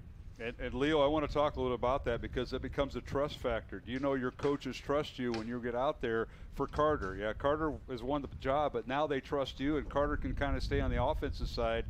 That's how much you've improved since week one, and we've seen that, and Coach Wilson has talked about that. Yeah, I appreciate that. No, it's definitely been a big trust thing. I've been talking with my coaches, just working on what I need to work on and just trying to improve as a player so I can get Smitty some more rest over here. But, yeah, he's just been a great help, and us together, we've made stuff happen. So, well, best of luck. You got the playoff round 2 next week against Centennial. You kind of remember that game a few weeks ago, right? Yeah, that one to remember for sure. Well, it'll be memorable next Friday night. Best of luck to you. It's your senior year. And, hey, what's after high school? What do you got going on the next level? Probably going to be an engineer at Iowa State, actually. Of course he is. Of course he is. Taking those engineering classes at Dowling. I love that. Was I in your class today, Leo? Were you in that class I was in? No, not today. Not architectural engineering? No, I'm in aerospace. Aerospace. There you go. Leo, great job. Keep working hard and stay healthy, man. It's the playoffs. Yeah, thank you. Shout out God and shout out them too. Yeah! You got it. There you go. What a group of guys. Hagan and Leo Thornton. And don't forget good old Parker Pearson on the postgame show. Dowling a winner tonight, 41-21. And we're going to go right down to Taylor. He's got head coach Tom Wilson. We're just rolling through the interviews here. Coach, I thought that was, like I was saying earlier, the most mature game that this team maybe has played all season. How'd you feel about it? Well, it wasn't really fancy or anything like that, especially from an offensive game plan standpoint. It got to the point where we just felt run the ball. And, we're an RPO team on offense, and I took those off. I mean, they really weren't an option for our quarterbacks or our receivers. And to our receivers' credit, honestly, they kept saying, let's just run the ball. And I don't know how many carries Rashad had. I took him out late in the game to put Cohen in, just a gut feeling, and Rashad looked at me like I was crazy, and I said, you probably carried the ball 40 times right now. 44 carries for 335 yards. Yeah, isn't that nuts? That's crazy. He got his touches, so I'm not too worried about that. But just really happy with our kids. Obviously giving up the kickoff return. We haven't done that very often in my time here, and hopefully we don't see it anymore. But then I just thought we bounced back and kept our maturity and drove down and scored and then slowly took control from there. Well, Coach, I know tonight you always like making a team one-dimensional, and you had an outstanding tailback. We talked about it in the pregame. Very Clark. He's a young man that reminds me a lot about Rashad Davis. They're kind of built the same. They have the same moves, and you kind of took him away mostly in the second half and really made Cedar Falls one-dimensional. Where they made their hay seemed like was on special teams. Yeah, Van Veen's not going to want to hear that, but no, he's not. that back is good, and they've got an Iowa State commit on that offensive line, their left tackle, and I thought he was really, really good as well. Kenny Koltoff is their O-line coach there, and I've known him for years, and I think he does a fantastic job, and I thought they were good up front. Their screen game was good. But our kids, I thought we tackled better in the second half. That's something we challenged them with. But we really hung in there. We've got some things that we have to get better at, and that's why we practice, and we're just happy to earn the right to play Game 11. Coach, Leo Thornton, we interviewed him at the end of the ball game. He's a kid that's really come on as the year has gone on. And talk a little bit about him. I don't know how much time we have, but I could talk a long time. Awesome kid. Honestly, played JV a year ago, and I sat him down and talked to him, and I said, Leo, we think you can help us at some point. You just need to play, and it's not going to be at the varsity level this year, but we feel like it could be at the varsity level next year. And a lot of times you're not sure how kids are going to handle that. Some of them think it's a demotion, and it's not a good thing that they go down and play JV when you're a junior, and he was very good about it, and he caught our attention there with his effort, and all he did was work the entire off season. Obviously we lost a couple of linemen that moved, and Leo is one that has stepped up, done a great job. He's a phenomenal kid. He's a character guy, good leader, and blue collar, and I can't say enough good things about him. It's guys like him that makes coaching high school sports a lot of fun. Yeah. Great game tonight, Coach. Well, Coach, it's Ankeny Centennial, and we all remember that game. So do you. 41-35 in overtime a month ago when you had that memorable game. And it wasn't a good start, but it was a pretty good finish. Well, here we go. All right. Well, congratulations, Coach, on the win. Thank you. Head coach Tom Wilson visited with us here on the postgame show following Dowling's win over Cedar Falls 41-21, and that'll wrap up our CISN portion of the broadcast. Our thanks to our CISN crew tonight, and doing the live stream, Rachel Hawley, the producer, Caleb Neese, and Gavin Ibsen, our camera operators. And again, the final score, Dowling 41, Cedar Falls 21. Dowling will meet Ankeny Centennial next Friday right here at Mediacom Stadium here at Drake University.